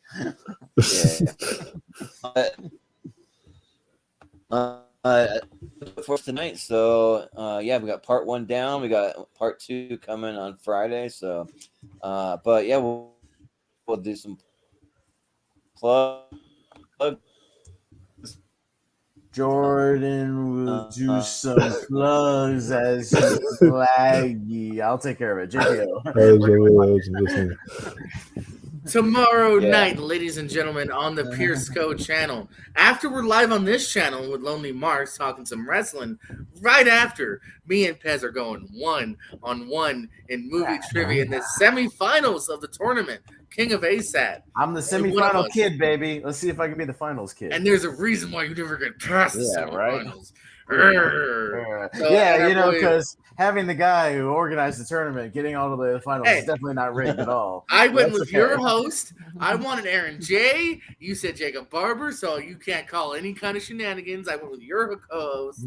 So we will battle with Barber hosting, and one of us will make it to the finals next week against Corey Quinto, as well as other matches, of course, on that channel. Lots of fun and stuff like that. And then the Pierce Wrestling channel, wrestling shenanigans over that. We're also wrapping up that tournament pretty soon as well. Yeah. Nice. Sounds good. Wolf, where can we find you? Yeah, you can find me on my YouTube channel, Mega Movies, where tomorrow, because everyone's most anticipated film of the entire year, The Little Mermaid, is releasing. I'll be there so I can give a review on Saturday. I'll be there. I can't wait. I'll have that done by tomorrow too. I can't wait to see this fucking train wreck, because it's going to be a train wreck, and I can't wait to watch it. I'll be out of town. I'll be doing a watch along. I can't believe I'm going to miss this masterpiece. Ooh, I love the original. Yeah, so I'll be doing a watch along with the original tomorrow, so that'll be fun. And then this weekend, I'm thinking about, with the Cannes Film Festival coming to a close soon, we're going to start up Awards Roundtable again, just breaking down everything that's been happening at the Cannes Film Festival and everything Hold on, let me just give you a 12-minute standing ovation while you do your plugs.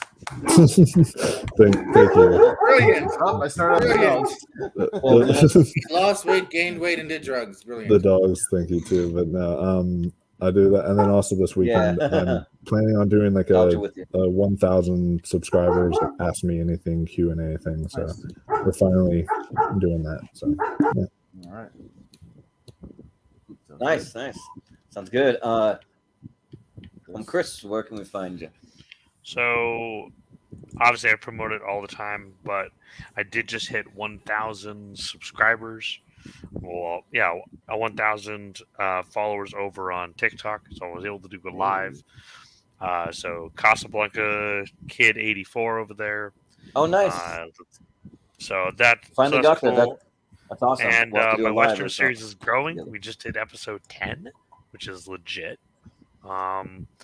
Instagram cscott1128, and over on Twitter it is writer_84. So you guys can find me there, and of course, as my schedule permits, I hopefully can be on more of these, and if I can, I would like to be on every one of the ladder series. I know that doesn't always work with my schedule, but yeah. Well, we'll see. Sometimes we do these ladder series, we do the Monday, Wednesday, Friday thing, so if you're on that Wednesday show, and the championship will be in like a little over a week, so we'll see what your schedule's looking like by then. Yeah, definitely. Yeah. But for sure, guys. That one is one's going to be on the 6th of June, I believe, a Tuesday. So So Tuesday, unfortunately, we do have a neighbor that has started complaining about noise, which is really dumb. So I'm going to head out of here because I can't really afford to stick around tonight. But guys, this has been a lot of fun. Sorry. Have a good night, man. No, you're good. Have a good night. Have a good night, guys. Bye. Yeah, good. Yeah. Thanks, Chris. We'll see you. That's a shitty neighbor. You can't even like mildly talk about Whisper, movies. you Yeah, can't yeah, like yeah. softly whisper into your microphone. That's weird. He's up all night talking about short term 12. No, and, like ladder series. Yeah, what is that? no little behind the scenes. He still lives with his ex-wife until his lease is up. I think it's her. Like honestly, Oh, okay. I do, but Okay, you said neighbors. but Damn, she'll- man. Just talking. in the next I get room, that, though. like he's like Chris. It's Right. after Yeah. after I mean, 10:30. I'm like shut it. Malcolm's got Oh. to leave in a minute, so let him get his plugs in. yeah. Yeah, there you go. I'm head up. Started with, but You can find me on Take Productions, your host Rankin. This Sunday we're ranking the Fast and the Furious Fun. franchise. But you can also find me all over the place on Movie Hero and that. And yeah, so I'm always around. So yeah. Yeah, sounds good, Malcolm. Only thing I'll plug real quick on behalf of the channel is this Saturday we'll be kicking off, me and Jacob Barber on a podcast about movies. We'll be kind of kicking off an unofficial remakes week here on the Movie Hero Network, as we'll be doing a little remake show. We'll be talking about 4 different movies that we each picked. We'll be talking about Freaky Friday, Psycho, The Jungle Book, and the Evil Dead, from 2013. So all movies that will be in those 2 tournaments next week, which will be the good remakes tournament and the bad remakes tournament. So all 4 of those will be featured in one or the other. So yeah, but we'll be doing a quick show like that, just talking about that to kind of kick off the remake week, and we might, if Jacob can see it as well, I'll see it at that point. We'll give maybe a kind of a non-spoiler review of The Little Mermaid, because that's kind of what we're tying it into. So we may do that at the end of that show as well. So we'll see. yeah, cool. Sounds good. We'll see if my internet wants to cooperate. There's something about when we're sharing the bracket. Whenever that closes, my internet like freaks out like after that. So I don't know why, but yeah, you can find us on all the socials at Movie Hero 2121 on Twitter and Instagram. You can find us on my personal Instagram even more. Is Jordan83616, and then you can find us over in the Showdown Friends and Family, where there will not be a poll for this episode, because on the 3-parters we always wait until the championship, so you can find it then in about a week and a half or so. And we have a Patreon. If you go to patreon.com/movie hero, you can find some things like I'll be posting soon our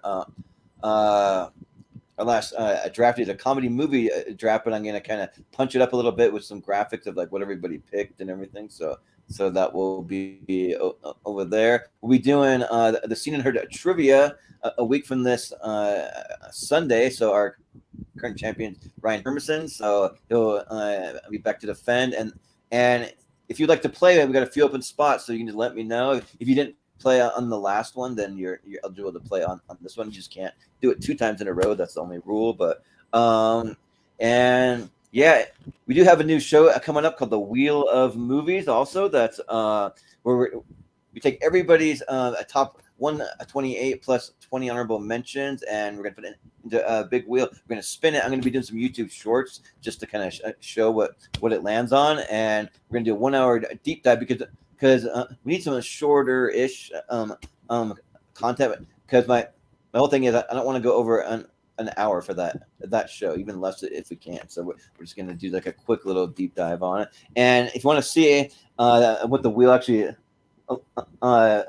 looks like now, and also I'm still waiting for Jacob Barber to give me the other half of his 128 plus 20 honorable mentions, so those are still coming, but it's just a big blur of like nothing but colors. You can see those are all of our movies plugged in. It's like JP, it's like a wheel with like 1,300 movies on it. So it's just like a cramped wheel. Yeah, it's actually going to be like almost 1,400 when everything's said and done. So it'll keep us busy for a long while, because to go along with that, we'll be doing some monthly Movie Hero mystery tournaments. So gonna use the same exact wheel. We'll just spin it 64 times. So that we'll do like a pre-show like a week before, and the first 64 movies to pop out of the wheel will be in a big tournament. And it'll be hard because it'll be all of our favorite movies going head to head. So it'll be tough. But I'm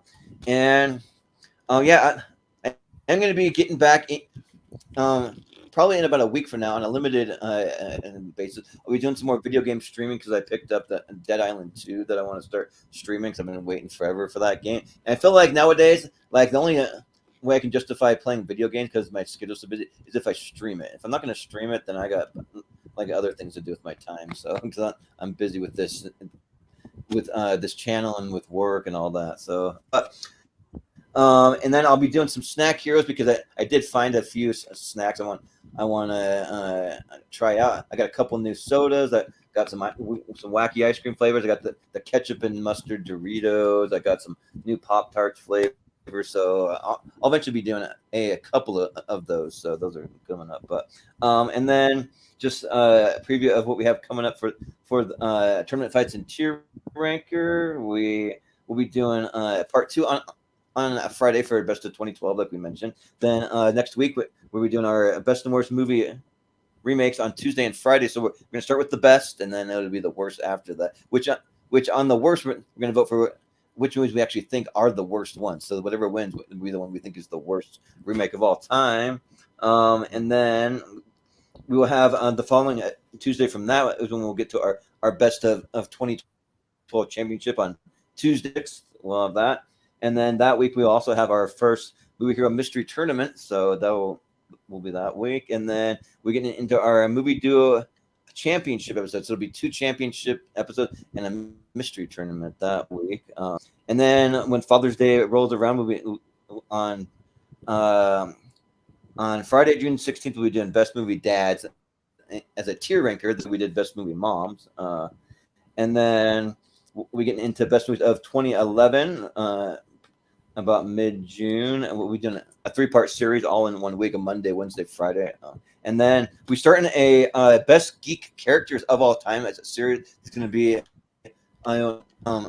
once a month where we have about 8 different geek categories that we're going to throw them all into a big a tournament. In the Sweet 16 one will be in a big championship episode, which will take quite a while to get through. It'll probably take us maybe about a year almost to get through them all. But the first one that we're going to do is Best Star Wars Characters.